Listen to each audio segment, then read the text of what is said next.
Hello everyone, कशा आहात सगळे? आजचा वीकली टॉक जो आहे तो येणे अगोदरच IBPS POचं नोटिफिकेशन आलंय, त्यामुळे IBPS POचा पण पॉईंट याच्यात ऍड केलेला आहे. सगळ्यात पहिले आपण अजेंडा बघून घेऊ, मग बाकीच्या गोष्टी चालू करू. आज सगळ्यात पहिले आपण RRB असिस्टंट मेन्सचा रिव्ह्यू बघणार आहे. तसा तर मेन्सचा रिव्ह्यू घेतलेला आहे आपण ऑलरेडी युट्यूबवरती, पण काही मुलं ज्यांनी पेपरच नव्हता दिलेला पण त्यांना बघायचं असेल की मेन्समध्ये येतं काय, तर त्यांच्यासाठी पण ते कामाचं राहील. त्यानंतर NICL सॉरी RRB असिस्टंटचा रिव्ह्यू आपण नाही घेतलेला युट्यूबवरती, NICL AOचा रिव्ह्यू घेतलेला आहे. तरी पण त्याचाही पॉईंट मी ऍड केलेला आहे आणि याचा रिव्ह्यू तर मुलं भरपूर आतुरतेने वाट बघत होते की नेमका रिव्ह्यू काय आहे. ठीक आहे, सो हे 2 रिव्ह्यूज होतील सुरुवातीला. त्यानंतर फेडरल बँकच्या रिक्रुटमेंटचे डाऊट्स. आता आधी असं होतं की आपण कुठल्याही विकली टॉकमध्ये बोललो नव्हतो, कारण खूप लिमिटेड क्राऊड होती जी फॉर्म भरत होती. पण आता डाऊट्स इतके वाढलेत की मला वाटलं एकदा विकली टॉकमध्ये ते क्लिअर करून टाकावं, तर आज त्याच्याबद्दल पण डाऊट्स क्लिअर होतील. त्यानंतर पोस्टमन मेलगार्डचा आणि MTSचा पेपर 2 आणि पेपर 3 साठी कसं प्रिपरेशन करायचं, कारण पेपर 1चा रिझल्ट लागलेला आहे. तर बरेच जण ते विचारत होते, तर त्याबद्दल थोडीशी माहिती आहे, जास्त नाहीये, थोडीशीच आहे, पण तेवढी क्लिअर करून टाकू आपण. त्यानंतर RRB POच्या इंटरव्ह्यूसाठी मॅडमनी काल तुम्हाला बरंच काही सांगितलं, उद्या काही अनाउन्समेंट करतील, त्याच्याबद्दल फक्त मी 1-2 मिनिटात बोलून टाकेल. ठीक आहे, जास्त नाही त्याबद्दल. पण SBI PO, NICL AO, IBPS PO आणि IBPS क्लर्क याच्या स्टडी प्लॅन बद्दल खूप मुलं विचारतात, कारण बऱ्याच जणांचं वेगवेगळं टार्गेट आहे. भरपूर जण NICL ला टार्गेट करताय, काही IBPS क्लर्कलाच टार्गेट करताय फक्त, आणि भरपूर क्राऊड अशी जी सगळ्या एक्झाम्सला टार्गेट करते. सो त्याबद्दल आपण बघू. हा एक मेजर मुद्दा राहील आजच्या विकली टॉकचा. त्यानंतर प्रेशर हँडलिंग इश्यूजचं मी याच्या आधी पण डिस्कस केलेलं आहे. परत परत तसे कॉल्स येते, म्हणून मला वाटलं त्या मुलांना माहित नसेल तर सांगून द्यावं. का मी त्यांना विचारलं तर त्यांची तीच रिॲक्शन होती, सर आम्ही ते नाही बघितलं. म्हटलं तुम्ही एकदा बघा, म्हणून मी एकदा परत रिमाइंड करतोय काही जणांना जरी बघायचं असेल तर. स्क्रीनशॉट फीडबॅक आहेत, काही लिमिटेड, जास्त नाही आहेत, जास्त मेसेजेस बघूनच नाही झाले. आणि मोटिवेशनल व्हिडिओ स्पीक्स ते मात्र मी शॉर्टलिस्ट केलेले, ते आज लगेच टाकून देऊ आपण. ठीक आहे, चलो. सो पहिला पॉईंट चालू करून देऊ. सगळ्यात महत्त्वाचा RRB असिस्टंट मेन्सचा रिव्ह्यू. ठीक आहे, फक्त यावेळी असं झालं की मी स्वतः हा पेपर नाही दिलेला, त्याच्यामुळे याचा रिव्ह्यू आम्ही युट्यूबवरती घेतलाच नाही. ठीक आहे, आणि सरांनी पण वॅक्सिन घेतलेली होती, सर पण नव्हते अवेलेबल, त्यामुळे मग आम्ही विचार केला की विकली टॉकमध्ये सांगू, म्हणून परवाच्या दिवशी झालं नाही. आणि सगळ्यात महत्त्वाचं, कालचा जो विकली टॉक होता तो पोस्टपोन झाला मंगळवारवरती. तर नाहीतर हे कालच तुम्हाला रिव्ह्यू भेटला असता. त्यासाठी मुलांचे कंटिन्यू कॉल्स येत होते, तर आता ते कॉल्स नको यायला, म्हणून त्याच्यात एकदा व्यवस्थित ऐकून घ्या तुम्ही याचा रिव्ह्यू काय आहे. कॉन्ट आणि LRचा जो कॉम्बो आहे तो मुलांचा एक ॲव्हरेज अटेम्प्ट जर बघितलं तर 65च्या अराउंड आहे ॲव्हरेज अटेम्प्ट. आता आम्ही ज्या काही 100-150 मुलांसोबत इंटरॅक्ट केली, ज्यांचे मेसेजेस रीड केलेले, मी सगळ्यांना रिप्लाय नाही दिले बरं का टेक्स्ट मेसेजचे, पण तुमचे मेसेजेस सगळे रीड करून झाले. त्यांचा त्याच्यावर एक ॲव्हरेज अटेम्प्ट काढला तर तो 65च्या अराउंड येतोय. ठीक आहे, काही जणांचा 60 पण आहे अटेम्प्ट, 60-62, काहींचा 70-72 पर्यंत पण गेलेला आहे.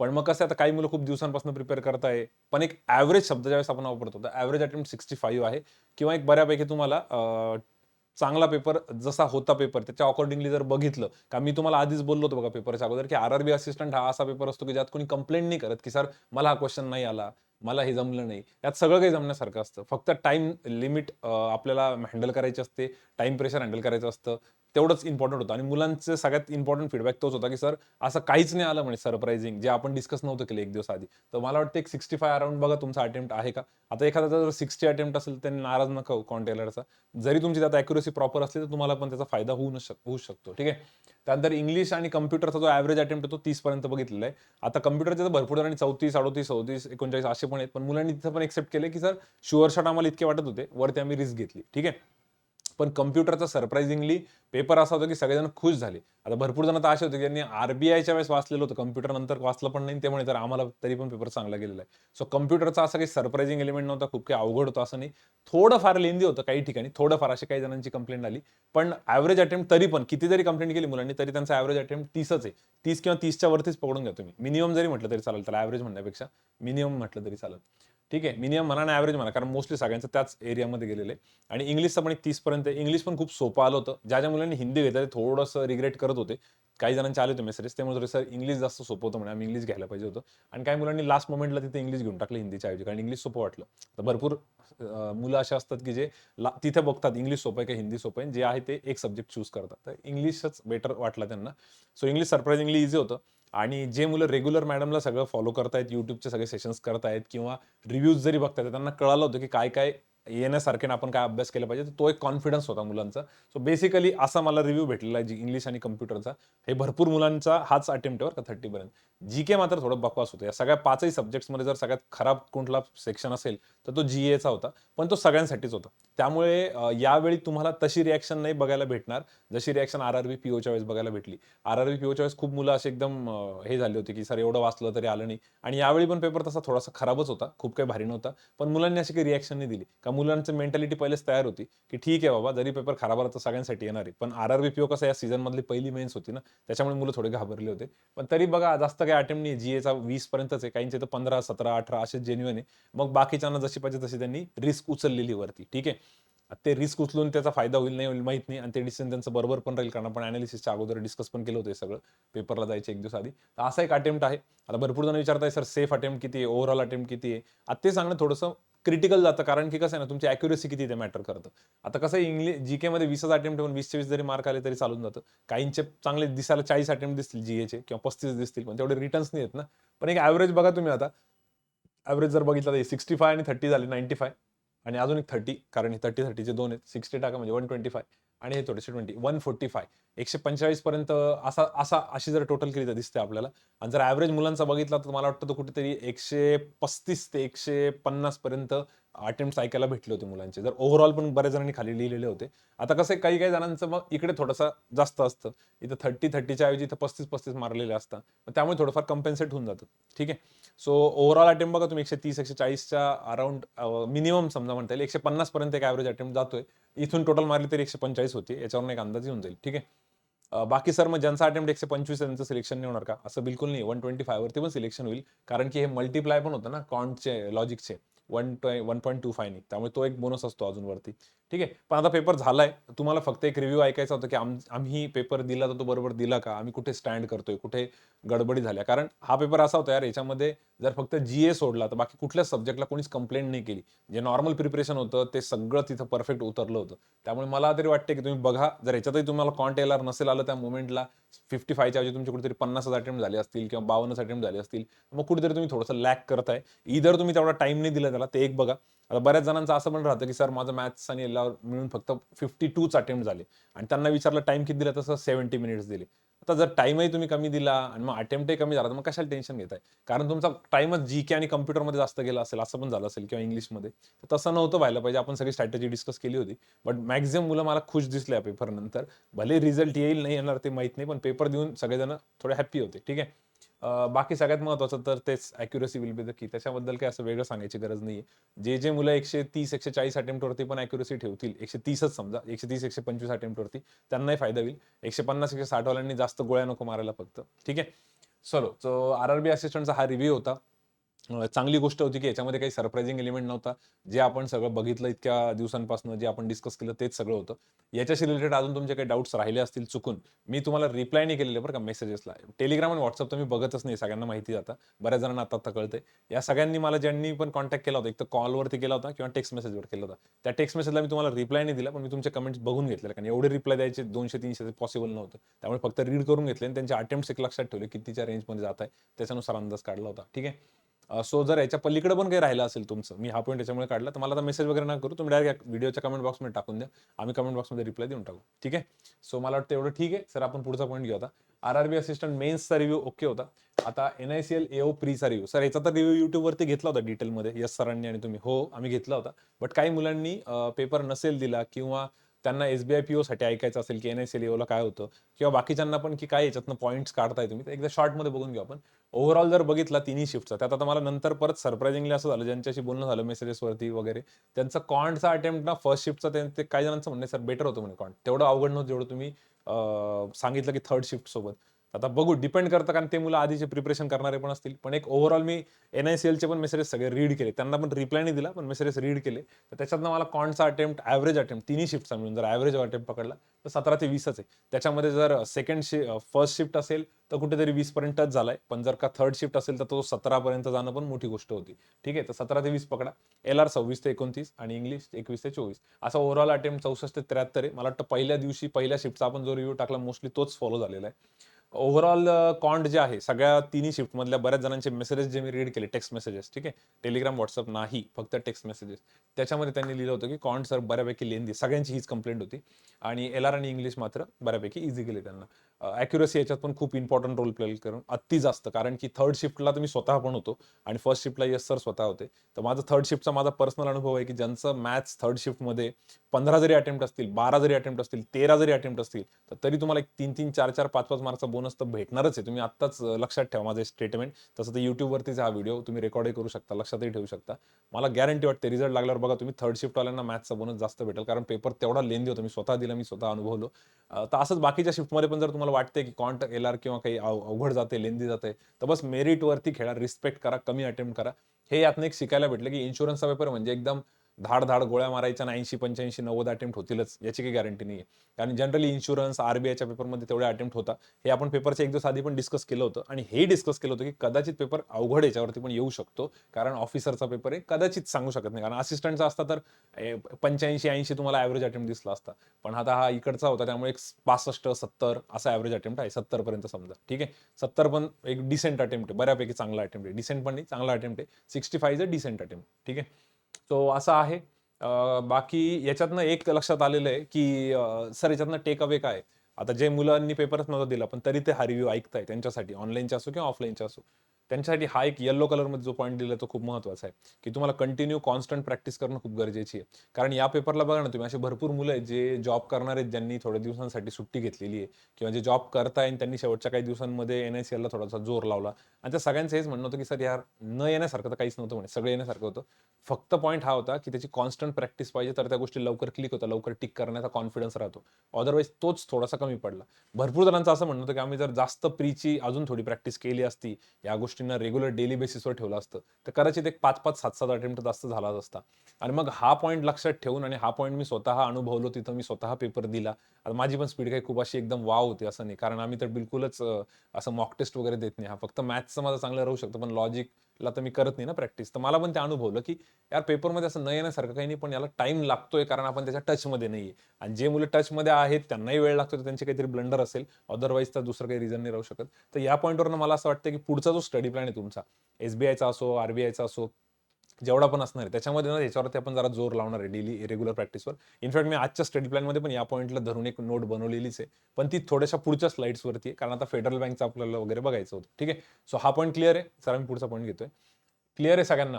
डन? तर आता पुढच्या पॉइंटवर जाऊ. हां, एन-आय-सी-एल बद्दल पण काही अजून इश्यूज असतील तर कमेंट बॉक्समध्ये तुम्ही टाकू शकता. ठीक आहे. फेडरल बँकच्या रिक्रुटमेंटचे डाउट्स. आता फेडरल बँकच्या रिक्रुटमेंटच्या डाउट्सच्या अगोदर सांगतो. याचं जे आहे ना, ते नोटिफिकेशन नाही आलेलं. याची कुठलीही पी-डी-एफ नाही आलेली. तर याला तुम्हाला वेबसाईटवरती जाऊन अप्लाय करावं लागतं. फेडरल बँकच्या वेबसाईटवरती जरी तुम्ही गेले तरी चालतं. पण त्या वेबसाईट्सवरती गेल्यानंतर त्याची लिंक जी आहे ना, ती प्रॉपर लिंक फेडरल बँकच्या ॲप्लिकेशनची लिंक ना, आपण आजच्या वीकली टॉक नंतर आपल्या टेलिग्राम चॅनलवर जे तुम्हाला खाली दिसतंय, त्याला जॉइन करून घ्या. टेलिग्राम चॅनलवर फेडरल बँकच्या ॲप्लिकेशनची डायरेक्ट लिंकच टाकून देऊ. फक्त तुम्हाला ओपन करायचं तिथे आणि त्याच्यामध्ये वेगवेगळे सेक्शन्स आहे हाऊ टू अप्लायमध्ये. त्या सगळ्यांच्या असे ना आम्ही स्क्रीनशॉट्स काढून ठेवलेले. आता हा फक्त इथे एक दाखवला एक डेमो म्हणून, पण असे सगळे स्क्रीनशॉट्स काढून ठेवलेले. तर ते सगळे स्क्रीनशॉट आपण टेलिग्रामच्या ग्रुपवरती टाकून देऊ. तुम्ही तिथेही वाचू शकता. पण हे सगळं स्टार्ट करण्या अगोदर हे पॉइंट्स मला वाटतं थोडेसे क्लिअर करावे. मी तुम्हाला पूर्ण रिक्रुटमेंटच्या ह्याच्याबद्दल नाही सांगत आहे. मी फक्त काही मुद्दे डिस्कस करतोय जे मुलांचे डाउट्स होते आणि कदाचित असे काही मुलं असतील ज्यांना माहीतच नव्हतं की फेडरल बँकची ॲडव्हर्टाइजमेंट आहे. आपण टेलिग्रामवर टाकली होती. तुम्ही कदाचित मिस केली असेल. तर जर समजा तुम्ही मिस केलेलं असेल, ठीक आहे. तर फक्त हे एक 2-4 पॉइंट सुरुवातीचे बघून घ्या. याच्यावरून तुम्हाला अंदाज येऊन जाईल की तुमच्यासाठी आहे की नाही. सगळ्यात महत्त्वाची गोष्ट म्हणजे पर्सेंटेजचा क्रायटेरिया आहे त्याला. त्यामुळे मी पहिलेच तो पॉइंट लिहिला. ज्यांचे पर्सेंटेज याच्यात बसत नाही त्यांनी ही ॲड आणि हे पुढचं रामायण आमचं ऐकूच नका. डायरेक्ट पुढच्या पॉइंटवरती जा तुम्ही. ठीक आहे. पहिला पॉइंट काय याच्यात 60%चा क्रायटेरिया आहे ॲग्रीगेटचा. मग 10वीला पण, 12वीला पण आणि ग्रॅज्युएशनला पण. 10th, 12th आणि ग्रॅज्युएशन 60%चा क्रायटेरिया आहे. त्यामुळे जेही स्टुडंट्स असेल, की सर मला तिन्ही ठिकाणी नाही फक्त 2 ठिकाणी किंवा कुठे, तर तुम्ही याला इलिजिबल नाहीये. त्याच्यामुळे तुम्ही हा व्हिडिओ इथून पुढे कंटिन्यू करूच नका. डायरेक्ट स्किप मारून द्या एवढा पार्ट आणि पुढचा पार्ट बघा. परत एकदा ऐका. याच्यामुळे कॉम्पिटिशन थोडी कमी राहू शकते. कारण भरपूर मुलं ज्यांना ग्रॅज्युएशनला असतात पण 12वीला नसतात. काही मुलं अशी असतात ज्यांना 10वी 12वीला असतात पण ग्रॅज्युएशनला नसतात. स्पेशली पुणे युनिव्हर्सिटीचे इंजिनिअर्स. ठीक आहे. तर 60% ॲग्रीगेट पाहिजे तुम्हाला. ॲग्रीगेट फायनल इयर वगैरे असं नाही चालणार. तर हा पॉइंट नीट ऐकून घ्या. याच्याबद्दल जर कोणी मेसेज केला किंवा कमेंट केली तर त्याचा रिप्लाय आम्ही काही देणार नाही. जर जो पॉइंट ऑलरेडी कव्हर झाला त्याच्याबद्दल काय रिप्लाय द्यायचा. त्यामुळे हा नीट ऐकून घ्या. 10वी, 12वी आणि ग्रॅज्युएशन तिन्ही ठिकाणी तुम्हाला 60%च्या वरतीच पाहिजे. क्लिअर? मिनिमम 60% किंवा त्याच्यापेक्षा वरती. सर मला एका ठिकाणी 59 मी चालेल का? असं नाही चालणार तिथे. ठीक आहे. तेवढे रूल्स त्यांचे थोडेसे स्ट्रिक्ट आहेत. तर हा एक पॉइंट ओके. त्याच्यामुळे थोडीशी कॉम्पिटिशन कमी होऊन जाईल. त्यानंतर एजमध्ये पण 27च एज लिमिट दिली त्यांनी. 1 ऑक्टोबरपर्यंत 27च. आणि सगळ्यात शॉकिंग म्हणजे ओबीसी कॅटेगरीसाठी पण 27च आहे. ओबीसीसाठी पण त्यांनी एज रिलॅक्सेशन काही वाढवलेलं नाहीये. फक्त SC ST साठी 32 पर्यंत आहे 5 इयर्सचं. पण ओबीसी आणि जनरल आणि EWS यांच्यासाठी 27च दिलेलं आहे. तर याच्यामुळे पण थोडी कॉम्पिटिशन जाईल. कारण 27 जरी म्हटलं ना, तर भरपूर मुलं जे 28, 29, 30ला जे ऑफिसर लेव्हलला टार्गेट करताय, जो की ही एक एक्झाम होती, त्या अनफॉर्च्युनेटली त्या बिचारांना पेपर नाही देता येणार. पण याचा फायदा बाकी मुलांना होईल, कारण की पर्सेंटेजमुळे बरीचशी कॉम्पिटिशन निघून जाते. जशी NICLला बघितली, बरेच जण उडाले होते. आणि एजमुळे पण आता ओबीसीचं पण एज नाही म्हटल्यानंतर पण भरपूर जण निघून जातील. आणि बाकीचे पण जे थोडेसे पंटर होते ओपन कॅटेगरीचे, ज्यांना 30 पर्यंत रिलॅक्सेशन असतं युजली, इथं 27च दिलेले. तर हे 2 क्रायटेरिया पहिले बघून घ्या. या 2 क्रायटेरियात भरपूर जण बसणार नाही, तर याचा फायदा बाकीच्या मुलांना होऊ शकतो. ठीक आहे. आता सर एक्झाम फ्रॉम होम आहे सर ही, मग त्यात चीटिंग बिटिंग चालेल का? तुम्हाला एक्झाम घरी बसून द्यायची, TCS कडे नाही आहे ही एक्झाम. त्याच्यामुळे तुम्हाला घरी बसून एक्झाम द्यायची. बऱ्याच जणांच्या डोक्यात चालू आहे की सर चीटिंग चालेल का? ते नोटिफिकेशन डिटेलमध्ये वाचलंय मी ते नेटवरती. त्यात त्यांनी क्लिअरली दिलेलं आहे की जर तुम्ही एकदा एक्झाम देत असताना तुम्हाला पूर्ण कॅमेरा जो आहे तुमचा लॅपटॉपचा, तो 360 डिग्री दाखवावा लागेल, किंवा तुम्ही जो काही कॅमेरा तिथं लावणार आहे त्याचे स्पेसिफिकेशन्स वगैरे सगळं दिलेलं आहे. आणि त्याच्याबद्दल तुम्हाला कुठल्याही पद्धतीची चीटिंग करता येणार नाही. तरी आता काही पोरं म्हणतात, नाही सर तरी आम्ही ऍडजस्ट करू, काहीतरी जुगाड करू. त्यात त्यांनी एक नोट दिलेली आहे. जर समजा तुम्ही असं काही करण्याचा प्रयत्न केला आणि त्यांना ते आढळून आलं, तर ते तुमचं कॅन्डिडेचर कॅन्सल करतील, तुम्हाला त्यातनं डिस्क्वालिफाय करतील. आणि तुम्हाला सांगणार नाही की अरे आम्ही तुम्हाला डिस्क्वालिफाय करतोय. तुमचे पैसे गेले आणि सगळंच गेलं. त्याच्यामुळे ते काही स्टंट देता येणार नाही चीटिंग बिटिंगचे. तर शक्यतो जर का तुम्हाला या गोष्टी नसतील पटत आणि तुम्ही एजमध्ये बसत नाही किंवा पर्सेंटेजचा इश्यू आहे, तर मग फॉर्म तर भरूच नका. ठीक आहे. त्यानंतर ऍप्लिकेशन लिंक, याची लिंक जी आहे ना, टेलिग्रामवरती आपण प्रोव्हाइड करू. त्या वेबसाईटवरती जायचं, तिथं सगळे पॉईंट्स दिले आणि त्या सगळ्या पॉईंट्स आम्ही स्क्रीनशॉट पण टाकतोय. जर तुम्हाला तिथं वाचायचं नसेल, तुम्ही स्क्रीनशॉटमध्ये वाचून घ्या. सगळे रूल्स रेग्युलेशन्स त्यांनी सगळं डिटेलमध्ये दिले. कारण तेवढं तुम्ही इथं तुम्हाला सांगत नाही. महत्त्वाचे मुद्दे मी सांगत होतो. सर त्याच्यामध्ये लॉगआउट इश्यूज काय लिहिलेले तुम्ही? लॉगआउट इश्यू काय ना, एकदा तुम्ही फॉर्म भरायला स्टार्ट केला ना, तर तुम्हाला बॅक साईडला फ्रंट साईडला जाता तर येतं. पण एकदा जर तुम्ही लॉगआउट केलं, तर तो फॉर्म सेव्ह नाही होत. म्हणजे जर तुम्ही लॉगआउट करून परत लॉग इन केलं ना, तर परत तुम्हाला पहिल्यापासून फॉर्म भरावा लागतो. त्याच्यामुळे फॉर्म भरताना काय करा, सगळ्या डिटेल्स एकदा बघून घ्या, काय काय तुम्हाला लागतं. सगळे पर्सेंटेज, तुमचे मार्क्स, तुमचे डिटेल्स, तुमचे डॉक्युमेंट्स, सगळं काही तुमचं फोटो, स्कॅन कॉपी, पेमेंटसाठी कार्ड्स बीट सगळं घेऊन बसा. आणि एकदा फॉर्म चालू केला की एंडपर्यंत घेऊन जा. कारण तो फॉर्म मध्ये कुठे सेव्ह नाही होत. IBPSचा फॉर्म कसा असतो, स्टेज 1, स्टेज 2, स्टेज 3, स्टेज 4 कुठे ना कुठेतरी सेव्ह झालेला असतो ना प्रत्येक स्टेज नंतर. हा सेव्ह नाही होत. त्याच्यामुळे जर तुम्ही बॅक केलं तर बॅक जाऊ शकतात तुम्ही फॉर्म चालू असताना. पण एकदा लॉग आउट केलं आणि परत लॉग इन करायचं म्हटलं तर प्रॉब्लेम येतो. तर भरपूर मुलं म्हणत होते की सर हा तर खूप मोठा इश्यू यायचा, या वैतागले म्हणे यालाच काही जण, त्यांनी फॉर्मच नाही भरला. आता थोड्या काही गोष्टी यांच्या थोड्याशा विचित्र आहे, पण ही गोष्ट सांभाळून घ्या. तर एकदा फॉर्म भरताना सगळेजण सोबत बसा आणि एकदाच वन स्ट्रोकमध्ये फॉर्म भरून टाका. रेफरन्सेस, हा त्याच्यासाठी पण खूप कॉल्स येत आहे. 3 रेफरन्सेस त्यांनी विचारले. आता हे रेफरन्सेस म्हणजे असं नाही की तुमची काही सेटिंग लावता येते किंवा तुम्हाला काहीतरी ऍडव्हान्टेज भेटतोय तिथे, तसं नाही येते. जसं आपलं एक सिंपल कॅरेक्टर सर्टिफिकेट असतं बघा. आता बँकेत पण तुम्ही लागल्यानंतर तुम्हाला पण 1-2 जणांचे रेफरन्सेस द्यावं लागतं. बऱ्याच वेळेस त्या रेफरन्सेसकडे बँकेतनं एक फॉर्म येतो की तुम्ही ह्या पर्सनला किती वर्षापासून ओळखता, याचं कॅरेक्टर कसं आहे, कसं नाही, काय वगैरे वगैरे तुमच्याबद्दलची एक माहिती असते आणि त्यांना तो रिटर्न द्यावा लागतो की हो आम्ही याला ओळखतो, हा व्यवस्थित आहे, याच्यावर ह्याच्याशी रिलेटेड काही इश्यूज नाही वगैरे वगैरे.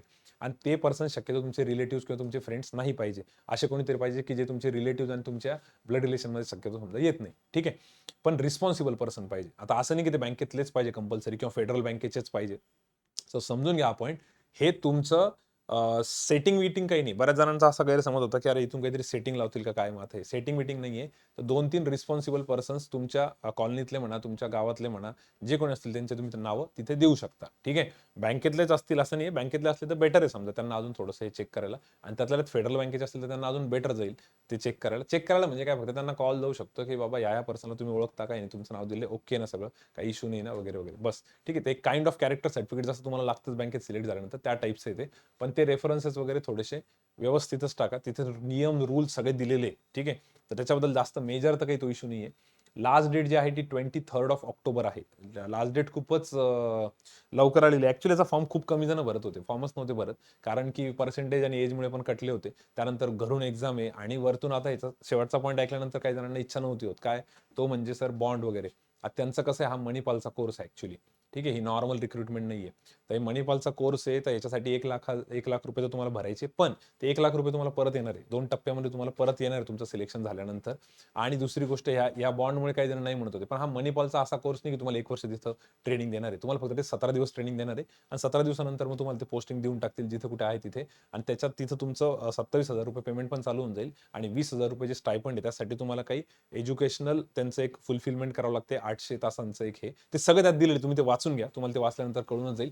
तर असा खूप हे नाहीये हा जॉब, की युजुअली आपण जसं आय-सी-आय-सी-आय ॲक्सिसला किंवा सारस्वतला किंवा टी-जे-एस-बीला, आता बघा टी-जे-एस-बीचा आपण रिक्रुटमेंटची ॲड नव्हती केली का? आता सारस्वतचा रिझल्ट लागला होता मागे.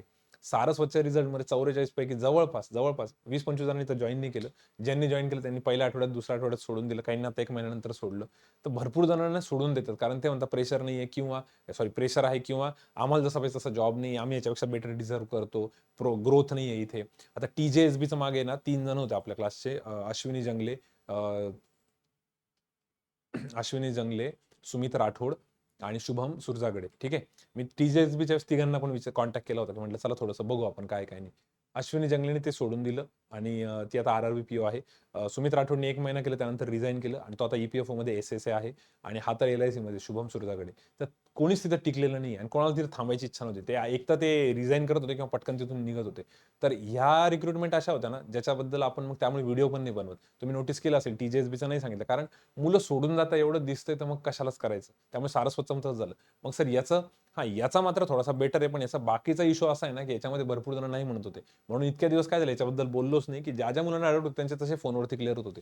पण आता मुलांना असं वाटतं, की सर जरा थोडंसं त्याबद्दल बोला, की सांगा कसं आहे काय. म्हणून मग मी हे सगळे पॉइंट सांगितले. अदरवाईज हे सगळे टेलिग्रामवर आपण टाकलेलं होतं ऑलरेडी. आज जे रेग्युलर सिन्सिअर मुलं ते करतात. पण सर सगळ्यात महत्त्वाचा पॉइंट हे सांगा सर, अप्लाय करायचंय की नाही तेच तुम्ही सांगा तुमच्या साइडने. तर नीट ऐका. याची जी लिंक आहे ना ॲप्लिकेशनची, ती तर आम्ही तुम्हाला टेलिग्रामवर देऊच. हे सगळे स्क्रीनशॉट्स पण देऊ. थोडासा वेळ काढून तुम्ही सगळं ते व्यवस्थित वाचा. फॉर्म भरताना तुम्हाला आयडिया येईल. जर तुमचं म्हणणं असेल, की सर आम्ही अप्लाय करू की नाही, जॉब कसा आहे?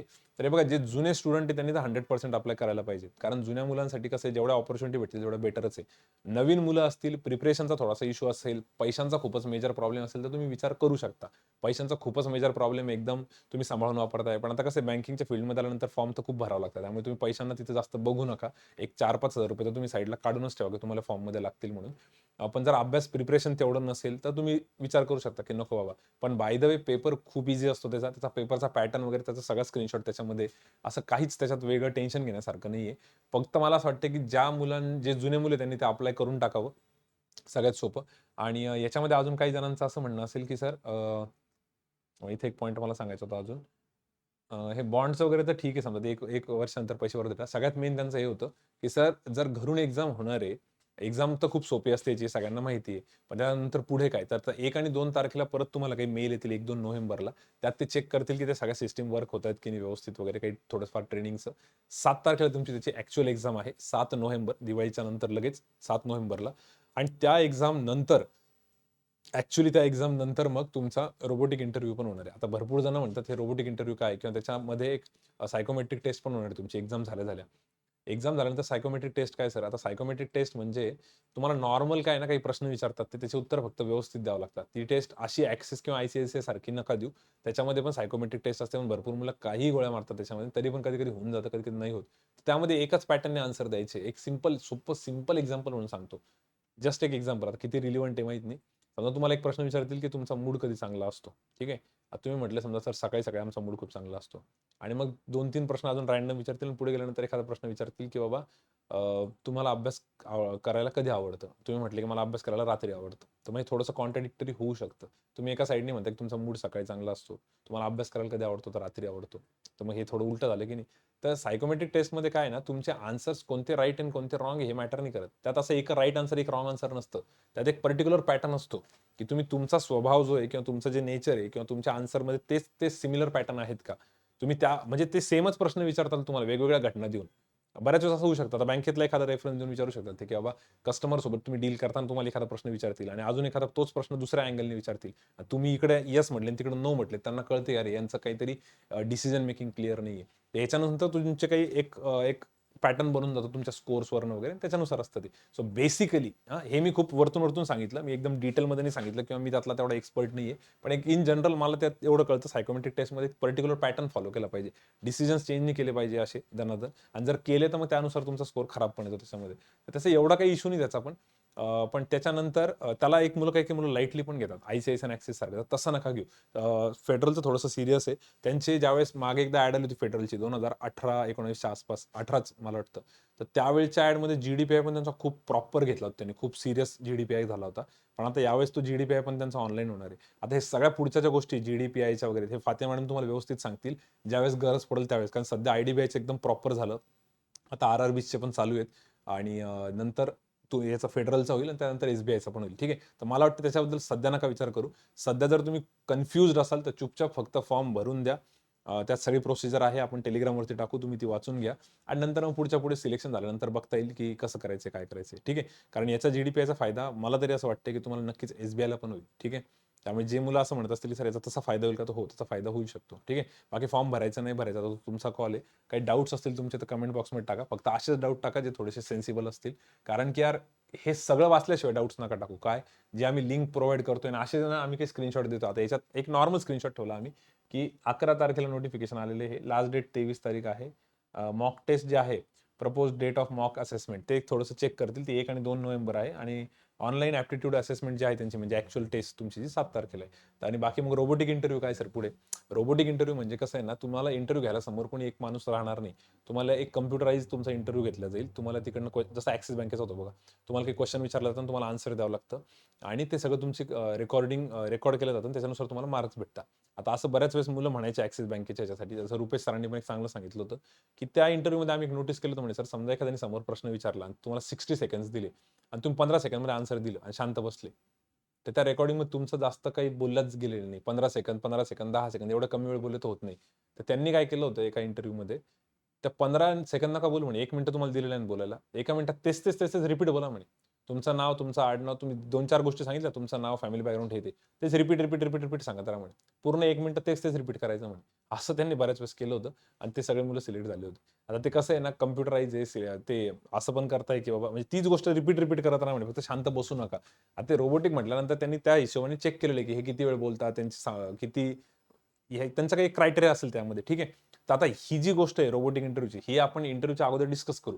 जे मुलं ॲक्सिस बँकेत सिलेक्ट झालेले होते आधी पण किंवा आत्ता पण, किंवा त्यांना काय काय एक्सपिरियन्स आला, काही मुलं त्या इंटरव्ह्यू फेल झाले होते, नंतर सेकंड टाइम पास झाले होते, त्यांच्याशी बोलून ते तुम्हाला सगळं गाईड करतील. पण हे सगळं कधी, ज्यावेळेस 7 नोव्हेंबर नंतर तुमची रिटर्न टेस्ट होईल आणि तुम्हाला इंटरव्ह्यूसाठी बोलवलं जाईल. आता ऑब्व्हियसली मुलं सांगतील तसं आपण विकली टॉकमध्ये अनाउन्स करू. हे खूप नंतरची गोष्ट आहे, ही त्यावेळेस बघू. सध्या तुम्ही फक्त 23 तारीख लास्ट आहे, 23rd, त्याच्या अगोदर फॉर्म भरून टाका जर भरायचा असेल तर, आणि त्या फॉर्मच्या सगळ्या डिटेल्स टेलिग्रामच्या चॅनलवरती आपल्या आजच्या विकली टॉकच्या खाली येऊन जाईल. ठीक आहे, ओके, चला सर पुढे जाऊ. हो, पोस्टमॅन, मेल गार्ड आणि MTS पेपर टू पेपर 3 बद्दलचे काही जणांचे डाऊट्स होते. तर पेपर 1चा रिझल्ट लागला, भरपूर जणांना अनएक्सपेक्टेडली मध्येच अचानक आठवण आली की यार आपण फॉर्म भरला होता, विसरून गेले होते मध्येच. पण आता याच्याबद्दल बघा कसं आहे, आता हे पेपर 2 आणि पेपर 3 कसं आहे, पेपर 2 मध्ये त्यांनी काय सरळ सरळ सांगितलेलं आहे, 15 MCQs आहे, 15 MCQs आहे, जे की तुमच्या इंग्लिश लँग्वेजमधून लोकल लँग्वेजमध्ये ट्रान्सफर करायचे, म्हणजे वर्ड्स. आता इंग्लिशमध्ये एक वर्ड दिला जाईल, त्याचा मराठी मिनिंग विचारतील, आणि इकडे मराठी एक वर्ड दिला जाईल, त्याचा इंग्लिश मिनिंग विचारतील. असे 15-15 MCQs आहेत. MCQच आहे ना, त्याचा काही इश्यू नाही आहे. पण हा जनरल तुमची दैनंदिन जीवनातली व्होकॅब्युलरी त्यामध्ये विचारतात, मराठीची पण आणि इंग्लिशची पण. आणि हे थोडंसं क्रिटिकल मुलांना कळत नव्हतं, यासाठी मुलं विचारत होते. 15-15 मार्क्ससाठी तुम्हाला एक लेटर लिहायचं आहे आणि इथे एक एसे लिहायचा आहे. ठीक आहे, लेटर आणि एसे लिहायचं आहे तुम्हाला लोकल लँग्वेजमध्ये. आता लोकल लँग्वेजमध्ये मराठीमध्ये एसे लिहावं लागणार आहे. पोस्टमन बनायचं तर मराठी लँग्वेजमधलं तुम्हाला एसे पत्र आलं पाहिजे. आता प्रॉब्लेम असा आहे की ज्यावेळेस ही रिक्रुटमेंट झाली होती खूप आधी, एका स्टुडंटसोबत आम्ही खूप कॉन्टॅक्ट काढला जुना, त्यासोबत बोललो. तो म्हणे सर आमच्या वेळेस हे ना रिटर्न हे होतं म्हणे, लिहून घ्यायचो म्हणे आम्ही, एका पेजवरती आम्हाला लिहून दिलं जायचं, जसं आपण शाळेतले पेपर असायचे तसं. आता कसं झालं, सगळं ऑनलाईन झालेलं आहे, त्यामुळे याच्याबद्दल थोडा क्वेश्चन मार्क आहे की कदाचित काही जणांचं असं म्हणणं होतं, ज्या जुन्या मुलांशी आम्ही बोललो त्यांचं म्हणणं होतं हे तर कम्प्युटरवरती टेस्ट होईल म्हणे, 15-15 MCQची, बरोबर. आणि त्याच्यानंतर हे जे आहे ना, हे तुम्हाला तिथं काही एखाद्या वेळेस सप्लिमेंट दिले जाईल आणि त्याच्यावरती लिहून घेतलं जाईल, असं काही जणांचं म्हणणं आहे. कारण की मराठीमध्ये तुम्हाला टाईप कसं करायला लावतील, ते पॉसिबलच नाही, मराठी टायपिंग यायला पाहिजे त्यासाठी. मला नाही वाटत तसं विचारतील ते.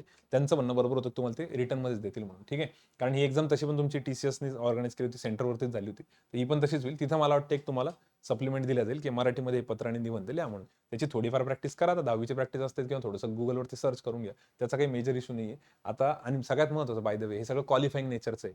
तुमचा जो काय फायनल रिझल्ट लागणार आहे तो तुमचा ऑलरेडी होऊन गेलेला आहे. पेपर 1 जो झाला त्याच्यावर तुमचा रिझल्ट लागलेला आहे. मग सर हे काय टाइमपास काही मारून आलंच चालतं का? काही मारून नाही आलंच चालत. यासाठी एक बेसिक मिनिमम क्रायटेरिया पर्सेंटेजचा, जो की त्याच्यावरती दिलेला पण होता त्यांनी. कॅटेगरी वाईज दिलेले ते पण, जसं की आता हे बघा पेपर 3 साठी पण कॅटेगरी वाईज दिलेले त्यांनी. 75% अनरिझर्व्ड साठी म्हणजे ओपनसाठी, 70% ओबीसी आणि ईडब्ल्यू साठी, आणि 65% हे. ठीक आहे, हे पेपर 3 मध्ये काय, पेपर 3 मध्ये आता ह्याचं बरेच जण टेन्शन घेत होते की skill test for data entry. आता skill test for data entry काय, ज्या मुलांनी ईपीएफओ एसएसएच ची स्किल टेस्ट दिली होती, सेम टायटल होतं skill test for data entry. फक्त फरक काय होतं, जे मुलं ईपीएफओ एस आता ईपीएफओ एस मध्ये 45+ स्टुडंट्स आपले सिलेक्ट झालेले, आणि भरपूर मुलं असे होते जे फायनल राऊंड पर्यंत गेले पण ओव्हरऑल सिलेक्शन नाही झालं. त्यांच्याशी पण मी बोललो, ते म्हणे सर आमच्या वेळेस पण सेम होतं म्हणे, फक्त इथं 20 मिनिटाच्या ऐवजी आमची 15 मिनिटाची होती, आणि इथे 1250 वर्ड्स टाईप करायची होती. त्यांनी 2000 सांगितले बघा, कुठेतरी आहे ते ना, त्यांनी 1250 सांगितले होते म्हणे आम्हाला. म्हटलं अरे 1250 15 मिनिटात, मग 20 मिनिटात तर त्या हिशोबाने 1600-1700 झाले पाहिजे होते, यांनी तर 2000 सांगितले. त्यामुळे सर त्यांनी 1250 सांगितले, आमचे मिनिमम 3,000 झाले होते म्हणे. नॉर्मल आहे म्हणे, काहीच अवघड नाही, एकदा टाईप करायला लागलं की होऊन जातं. मग म्हटलं मुलांना काय सजेस्ट करायचं त्यासाठी, मुलांना एवढंच सजेस्ट करायचंय सोप्या भाषेत. आता एक आपला अक्षयसोबत पण बोललो तुम्ही, त्याचं म्हणणं होतं की सर तो आता ईपीएफओ एसएसए मध्ये, तो म्हणे सर मॅडम त्यांना जीएसटी बनवायला सांगतात म्हणे, बस त्यांना ते जीएसटी काय करायला लावा म्हणे, लॅपटॉपवरती टाईप करायला लावा म्हणे एखाद दिवशी. जीएसटीला पॉईंट्स आठवा आणि लॅपटॉपवरती टाईप करा. आणि खूपच झालं म्हणे, ते एक्झामच्या थोडेसे दिवस अगोदर, 5-6 दिवस अगोदर कुठलं पण एक आर्टिकल घ्यायचं न्यूजपेपर मधलं, ते फक्त बघायचं आणि टाईप करायचं. तिथं पण आम्हाला एक आर्टिकल येतं म्हणे, ते बघून टाईप करायचं असतं म्हणे, काहीच वेगळं नाही, याच्यात काहीच लोड घ्यायची गरज नाही म्हणे. फक्त एक दुवा करावा लागेल की त्यांना जो पण पीसी भेटणार आहे, जो पण लॅपटॉप भेटणार आहे, जो पण त्यांना कीबोर्ड भेटणार आहे, तो थोडासा सही सलामत पाहिजे. अदरवाईज मुलांचे खूप अटेम्प्ट होता म्हणे सर. त्यामुळे हा इश्यूच नाही म्हणे की 2000 याच्यासाठी टायपिंगचा कोर्स करू का वगैरे, असा गाढवपणा कोणालाच करायला नका म्हणे, काहीच गरज नाही म्हणे. नॉर्मल तुम्ही जे नॉर्मल टाईप करता, मला तरी वाटतं की जीएसटीचा जो फंडा सांगितला ना दाक्षिणी, तो बेस्ट आहे. मॅडम जीएसटी बनवायला लावता, तुम्ही बनवतात ना, तुम्ही पेनाने लिहितात ना, बस ते फक्त टाईप करा. याचा फायदा तुम्हाला पुढे पण होईल तुमच्या एसबीआय पीओ, आयबीपीएस पीओला, त्यासाठी तर डिस्क्रिप्टिव्ह आहेच. क्लिअर. सो बाकी याच्यात असं काही वेगळं नाही आहे. खूप काहीच अवघड नसतं, हे एकदम सोपं आहे. आणि मला तरी असं वाटतंय, तुम्ही ह्या दोघांच्या मागे हात धुवून पडू नका. हे नॉर्मल आहे एकदम, याला याच्या जागेवरती ठेवा. तुम्ही तुमचा नॉर्मल अभ्यास चालू ठेवा, आणि जशी काय ही एक्झाम येईल, हॉल तिकीट येईल, एक 2-3 दिवस अगोदर थोडीफार काय वेगळी प्रॅक्टिस करायची करू, आणि त्या हिशोबाने पुढे जाऊ. राहिला आता जॉबचा प्रश्न, तर 10 वर्षानंतर त्याचं प्रमोशन होतं. इंटरनल जे आहे त्याच्या इंटरनल एक्झाम पण 5 वर्षांनी होतं, थोडंसं स्लो प्रमोशन आहे. जॉईन करायला पाहिजे की नाही, आता खूप पुढच्या गोष्टी झाल्या, या गप्पा इथं नको मारायला. मुलांना मला तरी वाटतं सध्या एवढाच मेसेज क्लिअर आहे की ज्यावेळेस याची एक्झाम येईल त्याच्या थोडे दिवस अगोदर प्रिपरेशन करा. कारण इकडे तुमच्याकडे SBI PO, IBPS PO, NICL, AO, IBPS clerk, आता आरबीआय क्लर्क येईल, म्हणजे आरबीआय असिस्टंट, असे 5-6 एक्झाम्स इकडे येणार आहे. म्हणजे एक्झामचा मेन आपला जो कोर एक्झाम्स आहे त्या सगळ्या आता येणार आहे पुढच्या 2-1 महिन्यामध्ये, म्हणजे आलेल्या पण ऑलरेडी नोटिफिकेशन. तर याच्या मागे जास्त इम्पॉर्टन्स देऊ नका याला, ते तेवढं पुरतं करा आणि पुढे निघून जा. ठीक आहे. आणि याच्याने प्रेशर पण कमी राहील तुमचं, उलट प्रिपरेशन चांगलं होईल. एकच एक्झामच्या मागे जास्त हात धुवून पडले तर परत टेन्शन येतं. क्लिअर. याच्याशी रिलेटेड काही डाऊट्स असतील तर तुम्ही कमेंट बॉक्समध्ये टाका. काही मुलांचं म्हणणं होतं की सर याच्याशी रिलेटेड काही ग्रुप वगैरे का, मला वाटतं मी एक स्क्रीनशॉट घेतलेला आहे पुढे, त्याच्यावर पुढे डिस्कस करू आपण. स्क्रीनशॉटच्या सेक्शनमध्ये आहे पुढे. बाकी हे क्लिअर आहे, जास्त लोड न घेऊ. काही डाऊट असेल तर कमेंट बॉक्समध्ये टाका. स्क्रीनशॉटचा सेक्शन बघा, त्यात आम्ही क्लिअर करणार आहे. ठीक आहे सर. ओके. ओके. ओके. पण ते माहिती काय काय नाही. टायपिंग मास्टर म्हणून वैभव सर म्हणता इथे की एक गेम आहे ज्याच्यामध्ये ते सगळे अल्फाबेट चित्र आपल्याला फक्त टाईप करायचं असतं. आणि मागे आयबीपीएस पीओच्या अशा काही वेबसाईट्स पण होत्या ज्याच्यावरती डिस्क्रिप्टिव्हची प्रॅक्टिस होते. ठीक आहे. तुम्हाला पाहिजे ना तर त्याचं आम्ही लिंक टाकून देऊ टेलिग्रामवरती, पण मला वाटतं सध्या त्याची गरज नाही. ज्यावेळेस तुमची एक्झाम येईल ना, जसं हॉल तिकीट येईल ना याचं, किंवा अजून काही डेट्स क्लिअर होतील ना, त्यावेळेस आपण घेऊन टाकू. कारण आता काय होऊन जाईल, मुलं डायव्हर्ट होतील, कारण पुढे भरपूर काही अभ्यास बाकी आहे आपला. त्याच्यामुळे असं वाटतंय सध्यापुरतं तुम्ही एकदम आपली गावरान मेथड वापरा. मॅडम जीएसटी सांगताय ना, ती फक्त तुम्ही टाईप करून घ्या.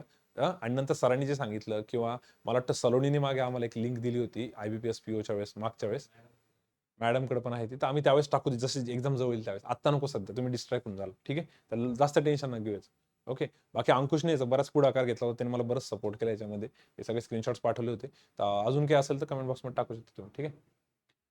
RRB PO interview details. RRB पीओच्या इंटरव्ह्यू डिटेल्स एकदम शॉर्टमध्ये, जास्त वेळ नाही घेत मी तुमच्या याच्यामध्ये. 18 तारखेला म्हणजे काल सोमवारी मॅडमनी पूर्ण डिटेल सेशन घेतलं, याच्यामध्ये सगळी माहिती दिलेली आहे. आणि त्याच्या डेट्स ज्या आहेत त्या मॅडम उद्या अनाऊन्स करणार आहे, म्हणजे 20 तारखेला. 20 तारखेला उद्या मॅडमचं मला वाटतं युट्यूबवरती परत सेशन आहे. जर युट्यूबवर सेशन नसेल तर मॅडमने जो ग्रुप बनवलेला आहे इंटरव्ह्यूचा त्याच्यावरती मॅडम डेट सांगतील, तुम्हाला राऊंड सांगतील, कसे होतील, काय होतील, सगळ्या फर्दर अनाउन्समेंट करतील. ठीक आहे. किंवा मग एखादा इनसाइट्स म्हणून एक छोटासा व्हिडिओ बनवून मॅडम टाकतील. तर हे फक्त एक लक्षात ठेवा, 18 तारीख आणि 22 तारीख. कालचा व्हिडिओ डिटेलमध्ये बघा ज्यांनी बघितला नसेल, आणि आपला टेलिग्राम ग्रुप रेग्युलर फॉलो करा. त्याच्यावरती टेलिग्राम ग्रुप कोणता, आपला मेन चॅनलचा नाही, इंटरव्ह्यूचा स्पेशल बनवलेला आहे. SSA RRB PO इंटरव्ह्यू 2021 असा आहे. जे तुमचे जनरल डाऊट्स आहे इंटरव्ह्यू बद्दलचे ते सगळे मॅडम याच्यात क्लिअर केलेले सगळे. पण मी काय सांगतोय की इंटरव्ह्यूच्या डेट्स कधी आहेत आपले मॉक इंटरव्ह्यूजच्या, ठीक आहे, त्याच्याबद्दल उद्याचं बघा. ठीक आहे, ग्रुपवरती. आणि बाकी या व्हिडिओमध्ये स्टार्ट टू एंड सरांचं म्हणणे सगळं कव्हर केलं. सर स्वतः इथे समोरच होते, त्याच्यामुळे सगळं क्लिअर मॅडम सरांना माहिती आहे. ठीक आहे, चलो फिर आगे जाएंगे. आणि याच्या अगोदर पण मॅडमनी 1-2 व्हिडिओज बनवलेले आहेत बरं का, ते पण सरांनी ग्रुपवरती शेअर केलेले, तुम्ही ते बघून घ्या. जो आपला टेलिग्रामचा ग्रुप आहे, आणि टेलिग्रामच्या ग्रुपला कोणी जॉईन नसेल झालं, डायरेक्ट हे बघत असेल तर टेलिग्रामच्या ग्रुपला जॉईन होण्यासाठी इथे खाली स्ट्रीपवरती बघा, ब्लॅक स्ट्रीपवरती, व्हाईट स्ट्रीपवरती एक 95चा नंबर आहे, 9503058758. ठीक आहे, त्या नंबरवरती टेलिग्रामला मेसेज करा की मला RRB POच्या इंटरव्ह्यूच्या ग्रुपमध्ये ऍड करा म्हणून. ते ऍड करतील तुम्हाला. आणि जर तुम्ही मेसेज केलेला असेल त्यांनी कदाचित ऍड नसेल केलं, त्यांना कॉल करून एकदा विचारा काय गडबड आहे म्हणून. ठीक आहे, काही पायरसी सेटिंगचा वगैरे कधी प्रायव्हसी सेटिंगचा कधीतरी गडबड असते. चलो, SBI PO, NICL AO, IBPS PO आणि IBPS क्लर्क याचा स्टडी प्लॅन. याच्यामध्ये अजून एखादी एक्झाम जोडून घ्या. जर आज उद्यामध्ये एखादी नोटिफिकेशन आली तर, RRB असिस्टंटची आली तर ती पण टाकून घ्या. आता मेजर काय ना याच्यात मी थोडेसे स्टेजेसमध्ये याचे पॉईंट्स मांडलेले. या मुद्द्यासाठी हा वीकली टॉक खूप जण बघतील, कारण याच्या अगोदर बरेच पेपरचे रिव्ह्यूज झाले, बरेच रिक्रुटमेंटचे डाऊट्स झाले हा व्हिडिओमध्ये, याच्या आधी पूर्ण जितका वेळ गेला. पण आता अभ्यासाबद्दल पण भरपूर जणांना विचारायचं होतं, सर पुढचं कसं करू. आज जे मुलं रेग्युलर आपला वीकली टॉक बघताय त्यांना मला नाही वाटत त्याच्यामध्ये काही शंका राहील जास्त, कारण त्यांचा एक अजेंडा फिक्स झाला, एक पॅटर्न फिक्स झाला, त्यांना कळून गेले की आपल्याला काय प्रोसेस फॉलो करायची. पण काही जण कन्फ्युज्ड आहेत, काही नवीन स्टुडंट आहे, काही जुने स्टुडंट्स आहे जे SBI PO NICL साठी म्हणतात आता काय वेगळं करू. तर मी याला स्टेजेसमध्ये घेतलेले. ही स्टेज 1 आहे फक्त. ही स्टेज 1 अशा मुलांसाठी आहे, वरती लिहिलं पण आहे बघा की फक्त नवीन स्टुडंटसाठी आहे. आता याच्यात भरपूर असे नवीन मुलं जे SBI PO किंवा IBPS PO किंवा IBPS क्लर्क आणि NICL AO ची प्री दिलेली त्यांनी, पण त्यांना थोड्याशा होप्स आहेत पुढच्या, किंवा त्यांना प्रीचं अजून प्रॉपर प्रिपरेशन करायचे, किंवा काही ऑनलाईन बॅचचे स्टुडंट्स आहेत ज्यांचं आत्ता प्रिपरेशन चालू आहे. तर त्या सगळ्यांसाठी मला असं वाटतं की पहिले तुम्ही स्टेज 1 वरती फोकस करा. बघा, कुठला पण पर्टिक्युलर एक स्टुडंट असेल, ऑनलाईनचा असो, ऑफलाईनचा असो, नवीन असो, जुनं असो, त्या सगळ्यांनी मला वाटतं स्टेज 1, स्टेज 2, स्टेज 3 असं प्रिपरेशन करावं. त्यातल्या जुन्या मुलांचं मॅक्झिमम स्टेज 1चं प्रिपरेशन झालेलं असेल बऱ्यापैकी. जर तुमचं प्रिपरेशन झालेलं असेल तर तुम्ही पुढचे पॉईंट्स फॉलो करा, स्टेज 2 आणि स्टेज 3. पण मला वाटतं बाकी नवीन मुलांनी पहिले हेच करा, जास्त उड्या मारू नका. आता ह्याच्यात पण कसं आहे ना, हे एक आठवडा तरी फॉलो करून याचा फीडबॅक द्या. मग याच्यानुसार तुम्ही डिसिजन घेऊ शकता की तुम्हाला अजून पुढे जायचंय की नाही जायचंय. ठीक आहे, तर मी पहिले सांगून देतो हे काय आहे. फक्त या गोष्टी खूप केअरफुली, काळजीपूर्वक, नीट कॉन्सन्ट्रेशनने ऐका. यातला एकही मुद्दा सोडू नका. जमलं तर पेन, नोटबुक घेऊन साईडला बसा. थोडं मित्रांमध्ये तो एक सिरियसनेस ठेवा. त्या गोष्टी थोड्याशा फॉलो करण्याचा प्रयत्न करा. ठीक आहे, कारण याच्यात तुमच्या प्रत्येक डाऊटचं सोल्युशन भेटेल जर तुम्ही नीट ऐकलं तर. घाई केली तर मग गडबड होऊन जाईल. तर बघा, सगळ्यात पहिला पॉईंट, कॉन्टसाठी जर विचार केला तर 2 ते 3 तास तुमचा डेली अभ्यास पाहिजे. याच्यामध्ये तुमचं पहिले बेसिक क्लिअर पाहिजे, त्यानंतर DI, केसलेटचा एक पार्ट झाला पाहिजे, आणि वर्ड प्रॉब्लेम्स. ठीक आहे, हे मी मागच्या वेळेस पण सांगितलं होतं. त्यामुळे ज्यांचं हे क्लिअर असेल त्यांनी पुढे डायरेक्ट उडी मारा, बाकीच्यांनी नीट ऐका. बेसिक मला वाटतं का या स्टुडंट्सने एक 45 मिनिट्स तरी केले पाहिजे. भले तुमचा SBI POचा पेपर आहे, भलेही तुमचा IBPS POचं प्रिपरेशन आहे, भले तुमचा IBPS क्लर्कचं प्रिपरेशन आहे. सर IBPS क्लर्क तर इझी असतो, SBI PO तर अवघड असतो. हो, ते जरी अवघड असलं तरी तुम्हाला स्टार्टिंग मात्र याच्यापासून करावं लागेल. जर तुमचं हे सगळं झालेलं असेल, तुमच्या प्री निघालेलं असेल, तर मग तुम्ही स्टेज 2चं करू शकता. अदरवाईज हे नीट करा. ऑनलाईन बॅचच्या मुलांना तर मला तरी असं वाटतं की आता जसं 6th ऑनलाईन बॅच आहे, बॅच संपलेली आहे, अजून तेवढी प्रॅक्टिस झाली का बघा.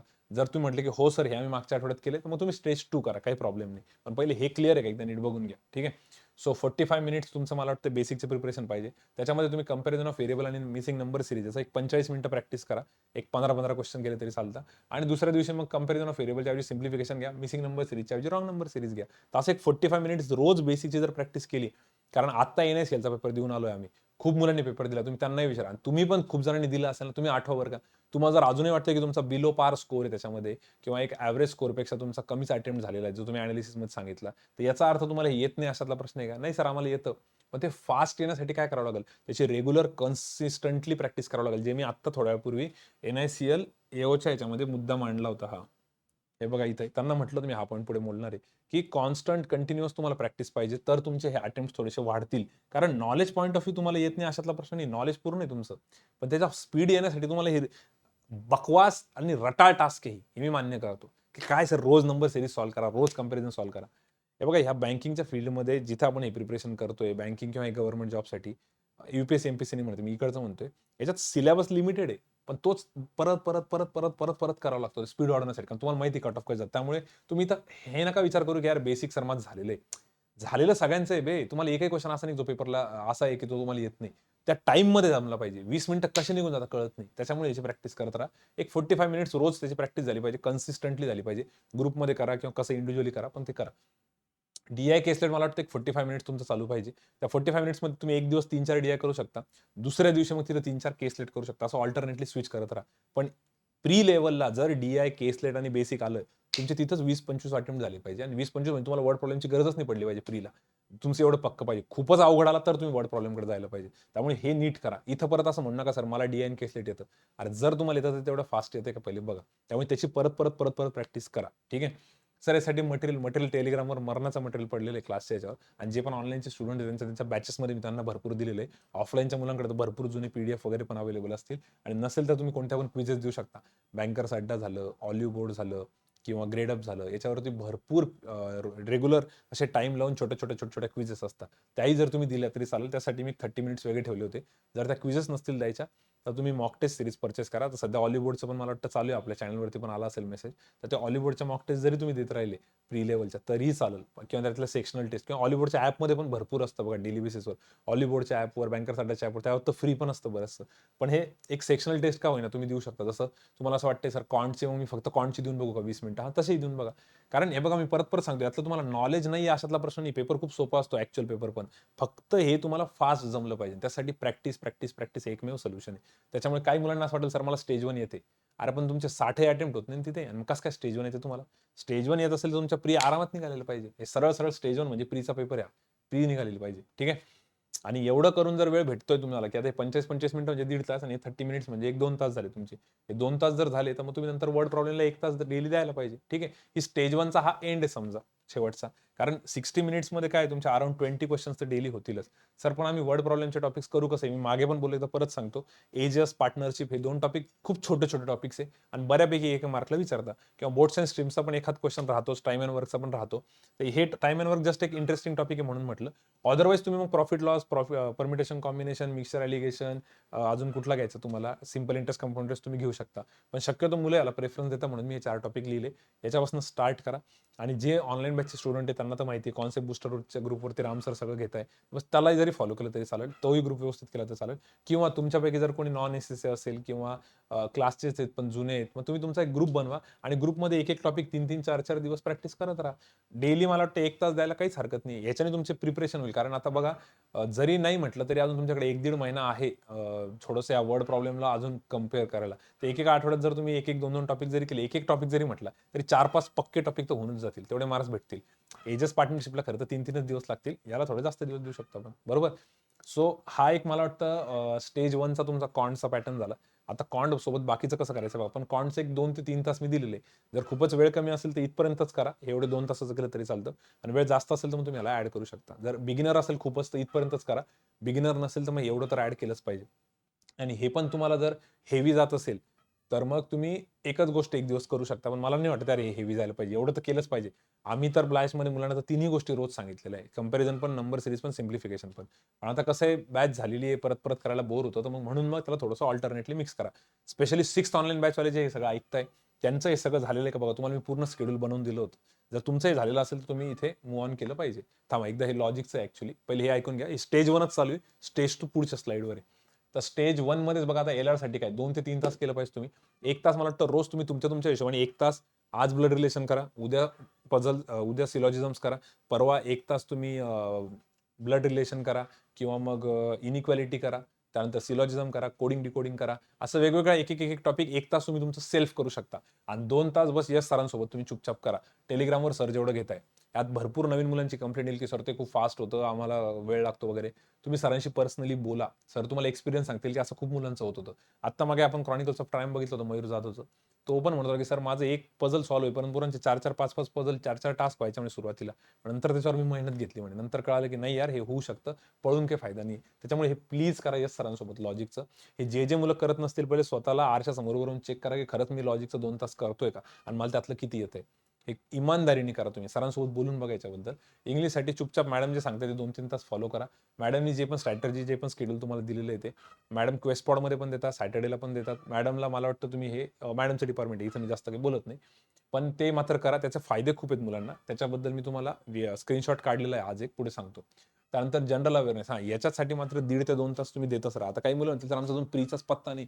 पण तरी करा, कारण तुमच्या बॅचेस तर झालेलं आहे. हे सगळं मी कोणत्या मुलांसाठी बोलतोय, ज्यांची बॅच झालेली आहे. मग आत्ता बॅच झालेली असो किंवा 2 महिन्यापूर्वी झालेली असो. आज न उद्या तुमची प्री निघूनच जाईल. प्रिपरेशन तर तुम्ही करताच आहे. पण तुम्हाला जीएचं मात्र करणं गरजेचं आहे. का बरं सर? कारण जीएचं एकदम शेवटी होणार नाही. कारण बॅच चालू असताना तुम्हाला मी जास्त करायला नाही लावलं. पण आता मात्र करायची वेळ आलेली आहे. मग सर जीएचं कसं करणार आम्ही? तर जीएचं बघा, आता एक खूप मुलांनी फॉलो केलेलं आहे की अफेअर्स क्लाउडच्या पीडीएफ, अफेअर्स क्लाउडचा खूप जास्त फायदा होतो. तर अफेअर्स क्लाउडची आपण रोज एक लिंक टाकतो चॅनलवरती आणि जर अफेअर्स क्लाउडचं तुम्ही बघितलं तर दिवसाच्या शेवटी ना एक त्याची पीडीएफ पण येते. ती पीडीएफ पण आपण आधी टाकायचो, पण आता ती पीडीएफ मला वाटतं त्यांनी पेड केलेली आहे. आता भरपूर असे चॅनल्स आहे Telegramवर जिथे ते पेड पीडीएफ मुलं इकडनं-तिकडनं शेअर करतात. तुम्ही कोणाला तरी विचारा, ते तुम्हाला नक्की देतील. आपण चॅनलवरती नाही टाकणार, ते पायरसी होऊन जाईल. तुम्ही तुमच्या लेव्हलवरती करू शकता किंवा जर जास्त पैसे नसतील लागत तर त्याला सबस्क्राईब करून घ्या अफेअर्स क्लाउडच्याला आणि त्याची पीडीएफ करा. कारण मला खूप स्टुडंट्स असे म्हटले, आता जे पण मुलं क्रॉनिकल्स ऑफ ट्रायम्फसाठी येतात ना, ते पण सांगतात की सर ते डेलीचं करायला लावा म्हणे. कारण की त्यांच्या त्या न्यूजमध्ये कमी असतात म्हणे न्यूज, पण त्यांची जी पीडीएफ असते म्हणे त्याच्यामध्ये एकदम डिटेलमध्ये दिलेलं असतं म्हणे. आणि त्या पीडीएफ जर भेटल्या तर खूप फायदा होईल म्हणे. एक तर तुम्ही तुमच्या लेव्हलवरती मॅनेज करा किंवा त्याचं सबस्क्रिप्शन घेऊन टाका जर स्वस्त असेल तर. पण हे मात्र करा. याच्यात मला वाटतं तुमचा बराच दिवसातला वेळ जाईल, पण त्याचे रिटर्न्स तुम्हाला खूप चांगले भेटतील. कारण मग एक्झामच्या अगोदर तुम्ही ज्या त्यांच्या मंथली आणि वीकली पीडीएफ घेतात ना, त्यात सगळं नसतं दिलेलं. त्यात फक्त हेडिंग दिलेलं असतं त्यांनी त्यांचं स्वतःचंही काम वाचवलेलं असतं. पण त्या हेडिंग्स ते येत नाही एक्झामला, तुम्हालाही माहिती आहे. जसं नीरज चोप्राचं त्यांनी हे विचारलं का, की कोण जिंकलं? नाही. त्यांनी जो जॅव्हेलिन उचलला होता त्याचं मिनिमम वेट किती? काय? हे रिकामे प्रश्न राहतात. आता मिल्खा सिंगचं काय विचारलं? ते फायनल हारले होते गोल्ड मेडल रेस. ती कोणत्या देशात झाली होती का कोणत्या ऑलिम्पिकमधलं होतं ते? ते विचारलं. किती जुनं होतं ते? आता एखाद्याला तो पिक्चर आठवावा लागेल. आता मला नाही माहिती कारण मी नव्हतो पेपरला. पण मुलांनी मला वरतून अशी काहीतरी न्यूज सांगितली, की असं विचारलं होतं म्हणून. आता ह्या गोष्टी ज्या आहेत ना, ह्या गोष्टी तर तुम्हाला अशा प्रिपेअर करणं शेवटच्या 2 आणि 4 दिवसात आणि ते फार मुश्किल आहे. त्यासाठी डेली बेसिसवरती जर ते केलं, तर थोडा वेळ जाईल. पण मग नंतर ना एक हॅबिट पण झालेली असते आपल्याला आणि ते लक्षातही राहतं. आणि व्हिडिओ जर तुम्हाला त्यासोबत बघायचा असेल, की बाबा 1 तास हे आणि 1 तास हे, तर व्हिडिओ तर मग तुम्ही बघा तुमच्या हिशोबाने. कारण मला आता खूप मुलं असे भेटले, जे बँकर्स अड्डाच्या व्हिडिओला पण म्हणताय, की सर याच्यातनं पण आम्हाला खूप फायदा भेटला. आम्ही त्यांचा पेड कोर्स घेतला किंवा कोणता पण असेल, वॉरियर बॅच घेतली त्यांची जीएची किंवा मग काही जण म्हणतात, सर स्टडी आयक्यूचं पण बेस्ट आहे. आता भरपूर जण आपापलं वेगवेगळं सांगतात. काही अफेअर्स क्लाउडलाच फॉलो करतात. अफेअर्स क्लाउड सगळ्यात लेंदी आहे, सगळ्यात जास्त मटेरियल देतं ते. पण मग ते करायला सुरुवातीला मुलांना बोर होतं. पण जेवढे पण मुलं आतापर्यंत बँकेत लागले, आता शुभम अंबुरेचे जो ग्रुप होता, पूनमचा म्हणा किंवा आकांक्षाचा, त्यांचंही तेच म्हणणं होतं, की सर सुरुवातीला खूप लेंदी वाटतं म्हणे सर, खूपच जास्त. पण ॲक्चुअली सर नंतर त्याची सवय होऊन जाते म्हणे, त्या न्यूज काहीच वाटत नाही. फक्त त्या न्यूज रेग्युलर बेसिसवरती काही दिवस मुलांना करायला लावा. तर मलाही तसं वाटतं, की तुम्ही पहिले ना पीडीएफला पहिलं प्रेफरन्स द्या. म्हणून आम्ही रोज ओरडून सांगतो, की जेवढे पण लिंक येतात ग्रुपवरती ना, तेवढं जरी केलं ना तुम्ही सुरुवातीला एक सवय तर लावून घ्या स्वतःला. आता ह्या मुलांनी हा नाही विचार केला पाहिजे, की आपलं कुठे लगेच उद्या सिलेक्शन होतं, आपली अजून प्री नाही निघालेली. सध्या सवय तर लावा. रोजचे 1.5-2 तास फक्त डिव्होट करत राहा जीएला. कारण हे बघा, ह्या एवढ्या बँकिंगच्या ह्याच्यामध्ये जितक्या दिवसापासून एवढं कळालं तुम्ही खूप टॅलेंटेड असायला पाहिजे असं नाहीये. तुम्ही कन्सिस्टंट असायला पाहिजे. रेग्युलर तेच तुम्ही करत राहायला पाहिजे. मग पुढे जाऊन फायदा होतो. त्यामुळे प्लीज जीएला थोडासा वेळ द्या. याच्यावर बऱ्याच वेळ बोललो मी. 1.5 ते 2 तास तर दिले पाहिजे. आणि मॉक टेस्ट. आता जर सब्जेक्ट वाईज बघितलं तर 2-2 तास जरी म्हटलं तर 8 ते 9 तास झालेले. मग याच्यानंतर मॉक टेस्ट ज्या आहेत त्या तुमच्या 2-3 तास चालल्या पाहिजे. तर मॉक टेस्टमध्ये कसं आहे, वीकली मला वाटत होतं की 3 फुल लेंथ टेस्ट द्यायला पाहिजे अल्टरनेटली. सोमवारी 1, बुधवारी 1 आणि 1 शुक्रवारी. आणि या तिन्ही मॉक टेस्टमध्ये तुम्ही पूर्ण तुमचा 100% द्या. जे वरती तुम्ही अभ्यास करता त्याचा किती फायदा होतोय ते बघा. आणि 3 मग सेक्शनल टेस्ट द्या. त्याच्यामध्ये तुम्ही एक्सपेरिमेंट करू शकता अल्टरनेटली ते पण. मंगळवारी 1, गुरुवारी 1 आणि 1 समजा शनिवारी. त्यात तुम्ही एक्सपेरिमेंट करू शकता. लाइक एक्सपेरिमेंट कसे की फक्त वर्ड प्रॉब्लेम ट्राय केले. आता तुम्ही मागे हे 3-4 टॉपिक्स वर्ड प्रॉब्लेमचे चांगले केले ना, तर हे 3-4 टॉपिक्स त्याच्यावर एक्सपेरिमेंट करून बघा जमतंय का? आता बरेच जण म्हणतील, "सर कसा करायचा एक्सपेरिमेंट काय?" तर त्यासाठी हे डिटेलमध्ये या व्हिडिओमध्ये सगळं सांगितलेलं आहे. एकदम डिटेलमध्ये. तर हा व्हिडिओ प्लीज कृपा करून फॉलो करा. याला जवळपास 17,000 मुलांनी बघितलेलं आहे आणि खूप चांगला रिव्ह्यू भेटलेला आहे या व्हिडिओचा. खूप जबरदस्त की सर याचा खरंच खूप फायदा होतोय. तर त्यामुळे आम्ही याची परत परत पिंच करतोय की ह्याच्यातला कोणताच पॉईंट सोडू नका. आणि असे खूप जण आहेत जे म्हणतात की सर हा व्हिडिओ आम्ही तेव्हा बघितला होता, पण आता बघितल्यानंतर ना बरेचसे पॉईंट्स असे कळाले आम्हाला की अरे आपण फॉलोच नव्हतं करत. तर बिगिनरसाठी तर हे खूपच इम्पॉर्टंट आहे. आणि याच्या मॉक टेस्टचं डिटेल अनालिसिस कसं करायचं ते पण सांगितलं. पण मला वाटतं याचं अनालिसिस तुम्ही एक तर Ajit sir, Om sir, Sujit sir, Ram sir कोणत्या तरी एका फॅकल्टीकडनं 3-4 मॉक टेस्टचं तरी डिटेल अनालिसिस करून घ्या. असं नाही की 3-4 मॉक टेस्ट एकदाच द्या आणि करून घ्या. नाही, एक मॉक टेस्ट द्या, त्यांच्याकडनं अनालिसिस करा. ते तुम्हाला काहीतरी इनपुट देतील, पॉईंट्स देतील, ते लिहू. आणि ते पॉईंट्स कसे लिहायचे, काय लिहायचे, कशी नोटबुक बनवायची, सगळं या व्हिडिओमध्ये सांगितलेलं आहे. तर हा व्हिडिओ मला वाटतं तुम्ही रेग्युलर फॉलो करा. आणि त्यानंतर प्लीज ह्या सरांपैकी कोणाला तरी एकाला कॉन्टॅक्ट करा. जसे 3-4 मॉक टेस्ट त्यांच्याकडनं झाल्या किंवा नंतर मला कॉन्टॅक्ट करा. या हिशोबाने आपण बघू तुम्ही किती बरोबर चालले, किती नाही. आणि मॉक टेस्ट नंतर एक पण कळेल की यार नाही आम्हाला इथं प्रॅक्टिसच कमी पडते, मग प्रॅक्टिस जास्त करू शकतो आपण. ठीक आहे. पण मॉक टेस्ट मात्र तुमच्या चालू पाहिजे. तर हे सगळं झालं स्टेज 1चं. आता हे स्टेज 1 म्हणजे हे सगळं पहिलं कोणता पण स्टुडंट असो, त्या सगळ्यांचं एवढं तर प्रिपरेशन पाहिजे. आता तुमच्यापैकी हे जे ऐकतायत त्यातले काही ऑफलाईन मुलं असतील, काही ऑनलाईन असतील, काहींनी आधी प्रिपरेशन केलेलं असतील, काहींच्या प्री निघालेल्या असतील. त्या सगळ्यांना जर असं वाटतं की सर माझं हे सगळं झालेलं आहे, माझी आजकाल प्री निघते, माझं सगळं प्रॉपर आहे, तर मग तुम्ही स्टेज 2चा विचार करा. अदरवाईज तुम्ही इगो तुमचा थोडासा खिशात ठेवा. असं पण होऊ शकतं की सर मी तर 2 वर्षापासून प्रिपरेशन करतोय, मला हे करायची काही गरज नाहीये. अरे मग प्री कशी नाही निघत आहे? हां, जर तुमची प्री नसेल निघाली आत्ताची आर-आर-बीची किंवा एस-बी-आयची, तर त्यात नॉर्मलायझेशनचा थोडा फटका बसला. तो मी 81 नंबरच्या विकली टॉकमध्ये खूप छान एक्सप्लेन केलाय. जर कोणी थोडंसं डिप्रेशनमध्ये असेल की नाही यार माझी प्रीच नाही निघत आणि मी काय करू? तर 81 नंबरचा विकली टॉक बघा. हा बघा 83 नंबरचा आहे. 81 नंबरचा हा म्हणजे वरती जो चालू आहे आपला तो 83 आहे. तर तुम्ही 81 नंबरचा विकली टॉक फक्त एक 15 मिनिटं बघा सुरुवातीचा. तुम्हाला पूर्ण पिक्चर क्लिअर होऊन जाईल, की एक्झॅक्टली मला काय सांगायचंय. ठीक आहे ना? Okay sir. 81 नंबरचा विकली टॉक बघा. त्याच्यात हे सगळं सांगितलेलं आहे. ठीक आहे. हे हो गया स्टेज 1. आता आपण स्टेज 2 कडे जाऊ. आता स्टेज 2 म्हणजे हे असं ग्राह्य धरून मी पुढचं बोलतोय, की तुमचं हे सगळं क्लिअर आहे. आणि आता तुम्हाला ज्या नोटिफिकेशन दिसतात एस-बी-आय, पी-ओच्या, आय-बी-पी-एस, पी-ओच्या, आय-बी-पी-एस, क्लर्कच्या, तुम्हाला त्या टार्गेट करायच्या आहे, फोडायच्या आहे. त्याच्या अजून भारी प्रिपरेशन करायचं एक नेक्स्ट लेव्हल प्रिपरेशन करायचे. त्याच्यासाठी आपल्याला काय काय करावं लागेल? तर पहिले हे तुमचं क्लिअर आहे का बघा. याच्यातलं जर तुम्ही काही पॉईंट्स सोडून पुढे जात असेल, तर मग थोडंसं मुश्किल आहे बरं का. मी परत परत सांगतोय. ठीक आहे. तो अभी स्टेज 2 के लिए क्या है देखो. परत एकदा सांगतो मी. तुम्ही थोडंसं बघा, मी याला व्यवस्थित एक्सप्लेन करतो आणि माझं आता याच्यात एक्सप्लेनेशन खूप मॅटर करेल. नुसते हे पॉईंट्स नका बघू. पॉईंट्स बघून नाही काही समजणार. स्टेज 2 साठी जर तुमच्यापैकी कोणी प्रिपरेशन करते, तर मोस्टली तर सगळे जुने मुलंच प्रिपरेशन करतील. ओल्ड स्टुडंट ठीक आहे. न्यू स्टुडंटनी तर ते स्टेज 1च केलं पाहिजे. मग सर आम्ही एस-बी-आयचं करत असो, आय-बी-पी-एसचं करत असो, सगळ्यांनी नवीन स्टुडंट जरी असेल तर स्टेज 1चं पहिले प्रॉपर करा. ते झाल्यानंतर मग पुढच्या काही वीक्समध्ये हळू-हळू मी त्याच्यामध्ये अजून काहीतरी नवीन तुम्हाला सांगतो, की हे झाल्यानंतर मुलं काय सांगतायत, त्यांचा फीडबॅक काय आणि त्याच्यामध्ये आपण काही चेंजेस करू. अदरवाईज सुरुवातीला तेवढं करणं सफिशियंट आहे. आता हे स्पेशली ओल्ड स्टुडंटसाठी मग ऑनलाईन बॅचचे असो किंवा ऑफलाईनचे असो किंवा कसे असो, हे जुन्या मुलांसाठी आहे. हे पकडून सांगतोय मी, की त्यांनी आधीचं सगळं केलेलं आहे. हे सगळं जर तुमचं झालेलं असेल, हे सगळं सब्जेक्ट वाईज तरच तुम्ही हे करायला पाहिजे. डायरेक्ट जर तुम्ही स्टार्ट करताय, तर मग गडबड होऊन जाईल. मी परत परत सांगतो. बेसिक सगळं क्लिअर पाहिजे. ओके. आता स्टेज 2 साठी काय सर? आता सगळ्यात महत्त्वाचं याच्यामध्ये जीएचा रोल खूप इम्पॉर्टंट आहे. जर तुम्ही एस-बी-आय, पी-ओ, आय-बी-पी-एस, पी-ओसाठी जरी टार्गेट करताय, तर जनरल अवेअरनेस खूप मॅटर करेल. कारण की तिथं पेपरची लेवल अशी असते, की मोर ऑर लेस सगळ्यांचे कॉन्टचे अटेम्प्ट सारखेच राहतील. पण जीए खूप डिफरन्शिएटिंग असतो, जर तुमचं चांगलं प्रिपरेशन असेल तर. आणि ते प्रिपरेशन शेवटच्या 15 दिवसात, 20 दिवसात रिझल्ट लागल्यावर होत नाही. बरेच पोरं तर प्रीचा पेपर झाल्यानंतर पण जीएचं करत नाही. त्यानंतर रिझल्ट आला तर बघू आपण. आणि रिझल्ट येऊन मग काही उपयोग होत नाही. कारण रिझल्ट आल्यानंतर इतकं कमी दिवस असतात, की तेवढ्याच्यात जीए प्रिपेअर होत नाही. त्याच्यामुळे जीए आत्तापासून करा आणि ते डेली बेसिसवर करा. सगळ्या मुलांचं जेवढे सिलेक्ट झालेले मुलं आहे, त्यांचं एवढंच म्हणणं आहे, की सर आमच्याकडनं गडबड झाली होती, या मुलांकडनं नको व्हायला. त्यांना डेली बेसिसवर करायला लावा. त्यात अफेअर्स क्लाउडचं जे आहे, क्लाउड अफेअर, अफेअर्स क्लाउड तुम्ही काही म्हणा त्याला, त्याचं पीडीएफ आणि व्हिडिओ जे मी आता थोड्या वेळापूर्वी एक्सप्लेन केलं, त्याच्यावरती जरा जास्त जोर लावा. रोज आपल्या चॅनलवरती त्याची लिंक येते, ती फ्री असते. पण त्याची एक पेड पीडीएफ पण असते, जी दिवसाच्या शेवटी येते. भरपूर मुलं असे जुने ज्यांच्याकडे त्या इकडनं तिकडनं फ्रेंड सर्कलमधनं भेटून जातात त्यांना त्या पेड पीडीएफ. त्या पेड पीडीएफ घ्या. नसेल तर त्यांचा पेड किती रुपयाला आहे ते बघून घ्या एकदा. कोणाला माहिती असेल तर कमेंट बॉक्समध्ये टाका. ते परचेस करून घ्या. पण अफेअर्स क्लाउडचं खूप लेंदी असतं, पण जर ते रोज केलं ना सर, तर नंतर बर्डन येत नाही म्हणे. आणि आजकाल तो खूप डिफरन्शिएटिंग फॅक्टर झालेला आहे. ज्या मुलांचं इकडं मॅथ्समध्ये जास्त डोकं चालत नाही, पझल अवघड जातं सॉल्व्ह करायला, मग एवढा रट्टा तरी मारून घ्यायचा फायदा होईल. पण हे डेली बेसिसवर करा, तरच फायदा होईल. तुम्ही अफेअर्स क्लाउडच्या वगैरे वीकली किंवा मंथली जर पीडीएफ पाहिला, तर त्याचा तेवढा इम्पॅक्ट नाही पडत, तेवढा फायदा नाही होत. ठीक आहे. त्यानंतर इंग्लिशसाठी फातिया मॅडम जे सांगतात ते चुपचाप फॉलो करा. त्यात madam pre level, mains level, higher level सगळं व्यवस्थित कव्हर करता. मॅडम जे सांगतात ते करा. मॅडमचे क्वेस्ट पॉड किंवा मॅडमचे रेकॉर्डिंग ऐका. त्याबद्दल मी बोलत नाही जास्त. ठीक आहे.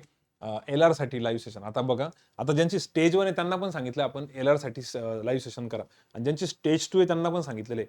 पण स्टेज 2 वाल्यांनी थोडं रिगरसली, थोडं एनर्जेटिकली ते केलं पाहिजे. कारण स्टेज 1 वाल्यांची तेवढी स्पीड नसणार आहे. पण आता इथं जे जुने मुलं आहेत, यांचं असं आहे की एकही पझल असं नाही पाहिजे की जे तुम्हाला आलं नाही तिथे. एकही पझल असं नाही पाहिजे जे तुम्हाला आलं नाहीये. सर जे सांगताय ते प्रॉपर फॉलो झालं पाहिजे ते. तिथे म्हणजे आलं नाही ही कंप्लेंटच नाही पाहिजे. आणि जर ती येत असेल तर 2 तास मुकाट्याने सॉल्व्ह करा. जेवढ्याही मुलांचा LRचा अटेम्प्ट इतका भारी भारी दिसतो, त्यांचं म्हणणं सर आम्ही रेग्युलर प्रॅक्टिस केली म्हणून याचा खूप जास्त फायदा झालेला आहे. मॅथ्समध्ये तरी कधी-कधी कॉन्सेप्टचा इश्यू होतो. पण इथे बिलकुल नाही सर, आम्ही खूप प्रॅक्टिस केली, आम्ही एकदम ॲडिक्ट झालेलो आहे. म्हणजे दिवसभरातलं आमचं जे पण शेड्यूल असतं, कुठेकडे जायचं आम्हाला, काही करायचं असेल, तर 1 ते 3 हा टायमिंग आमचा फिक्स असतो. बाकी मग आम्ही रोटेशनमध्ये त्याच्या अवतीभोवती बाकीच्या गोष्टी मॅनेज करतो. त्यामुळे हे एकदम प्रॉपर करा. याच्यात टार्गेट ठेवा. मी नीट माझं बोलणं आहे का मी काय सांगतोय हां. आज समजा एखादा जुना मुलगा फॉर एक्झाम्पल अभिषेक पिवळ. अभिषेक पिवळ जर म्हणत असेल की सर मी तर टेलिग्राम लाईव्ह सेशन करतोय. तुम्हाला काय चॅलेंज आहे? तुला एवढीच चॅलेंज आहे भाऊ. सर जेवढा पण टास्क टाकताय, त्यांचं आन्सर नेक्स्ट टास्कच्या अगोदर तुझं आलेलं पाहिजे. मी तुला हे नाही म्हणते की तू टॉप 10 मध्ये आलं पाहिजे, टॉप 2 मध्ये आलं पाहिजे, टॉप 3 मध्ये. नाही. सरांची नवीन टास्क होण्याच्या अगोदर तुझं आन्सर आलेलं पाहिजे. कंपल्सरी. यातला एकही क्वेश्चन असं नाही पाहिजे जो तुला आलाच नाही तिथे. तर तुम्ही SBI POला किंवा IBPS POला टच करताय असं समजून घ्या. ठीक आहे. कारण की ह्या प्रेशरमध्ये तिथं 1400-1500 पोरं लाईव्ह असतात रोज. त्या प्रेशरमध्ये जर तुम्ही ते सगळं सॉल्व्ह करू शकले, तर तुमचं कॅलिबर थोडंसं भारी दिसेल. नाही तर भरपूर पोरं ओव्हर कॉन्फिडन्स असतं की नाही मला जमतं ते. मयूर जाधवचा क्रॉनिकल्स तुम्ही बघितला ना, त्याचं म्हणणं होतं एवढं करून पण मी ते शेवटपर्यंत करायचो आणि त्याचा खूप फायदा होतो. तो तर आपलं सिलेक्शन झाल्यानंतर YouTubeचे पण सेशन करत बसायचा, की चला अजून इम्प्रूव्हमेंट होईल म्हणून. तर हे नक्की करा नीट. फक्त त्याच्यात टार्गेट हे नका ठेवू, की नुसतं नावाला अटेंड करायचं. नाही, सगळं आलं पाहिजे, त्यातलं काहीच सोडायला नाही पाहिजे. कॉन्टसाठी सेम. आता कॉन्टसाठी तुम्ही स्टेज 2 मध्ये आले, तर स्टेज 2 मध्ये आले म्हणजे तुमचे वर्ड प्रॉब्लेम तर प्रिपेअर्ड आहे. जर तुम्ही म्हटले सर माझे वर्ड प्रॉब्लेम प्रिपेअर नाही, तर मी मागेच सांगितलं तुम्हाला पहिले वर्ड प्रॉब्लेम प्रिपेअर करा. जर तुमचे वर्ड प्रॉब्लेम येत आहे तुम्हाला, पण पेपरमध्ये जमत नाही सर. शेवटी 3-4 मिनिटं उरतात त्यात जमत नाही. त्याच्यासाठी सांगितलं की तुम्ही 3-4 मिनिटं उरल्यानंतर एक्सपेरिमेंट्स करायला पाहिजे. एक एक्सपेरिमेंट कसे करायला पाहिजे? एखादी मॅथ्सची क्वांटिटी टेस्ट घ्यायची बेसिकची आणि त्या बेसिकच्या टेस्टमध्ये पूर्ण 20 20 मिनिटं फक्त वर्ड प्रॉब्लेम ट्राय करायचे. एखादी RRB PO किंवा RRB असिस्टंटची टेस्ट ओपन करायची प्रीची आणि पूर्ण 25 मिनिटं फक्त वर्ड प्रॉब्लेम करायचे मॅथ्सचे आणि 20 मिनिटं मग लॉजिक सॉल्व्ह करायचे किंवा 20 मिनिटं मॅथ्स आणि 25 मिनिटं लॉजिक. तर हे असे एक्सपेरिमेंट केले पाहिजे आणि ते जर तुमचे सक्सेसफुल झालेले असतील, तुमची वर्ड प्रॉब्लेमवर कमांड असेल, तर कॉन्टचं टेलिग्राम लाईव्ह सेशन करा. तिथं पण जवळपास 1400-1500 पोरांसमोर ऑन द स्पॉट तुम्ही सॉल्व्ह करताय का ते बघावं लागेल. तर याच्याने पण खूप फायदा होईल. पण प्रॉब्लेम हा आहे की मॅथ्सचं वर्ड प्रॉब्लेमचं सेशन पोरं काही दिवस करतात. त्यांना असं वाटतं काही दिवसामध्ये यार आपल्याला काहीच येत नाही, सोडून देतात. आणि काहींचा असं असतं की अरे आपल्याला भरपूर जमतंय, इथं काही करायची गरज नाही. तुम्ही ते कॉन्स्टंट करून दाखवा, तर तुम्हाला त्यातनं किती काही शिकायला भेटेल बघा. आणि खूप जणांनी मला कमेंट केली की सर आम्ही मध्ये सोडलो, तर आम्हाला त्याचा खूप पश्चाताप होतोय. मला वाटतं श्रद्धा केदारच्या ग्रुपने पण कंप्लेंट केली होती मला मध्ये आणि अजून पण भरपूर जण असतील. सगळ्यांच्या नावाने सांगत बसत मी इथे. क्लिअर?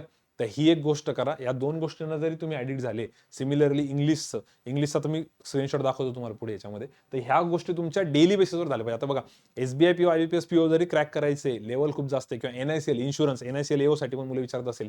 NICL AOच्या प्रीनी तर एवढं क्लिअर करून टाकलं, की प्रीचा पेपर त्यांनी असा काढला होता, की तो पेपर बऱ्यापैकी इथं SBI ज्युनियर असोसिएटचा जसा मेन्स झाला ना, बऱ्यापैकी टफ होता SBI ज्युनियर असोसिएटचा मेन्स, कॉन्ट आणि एलआरचा.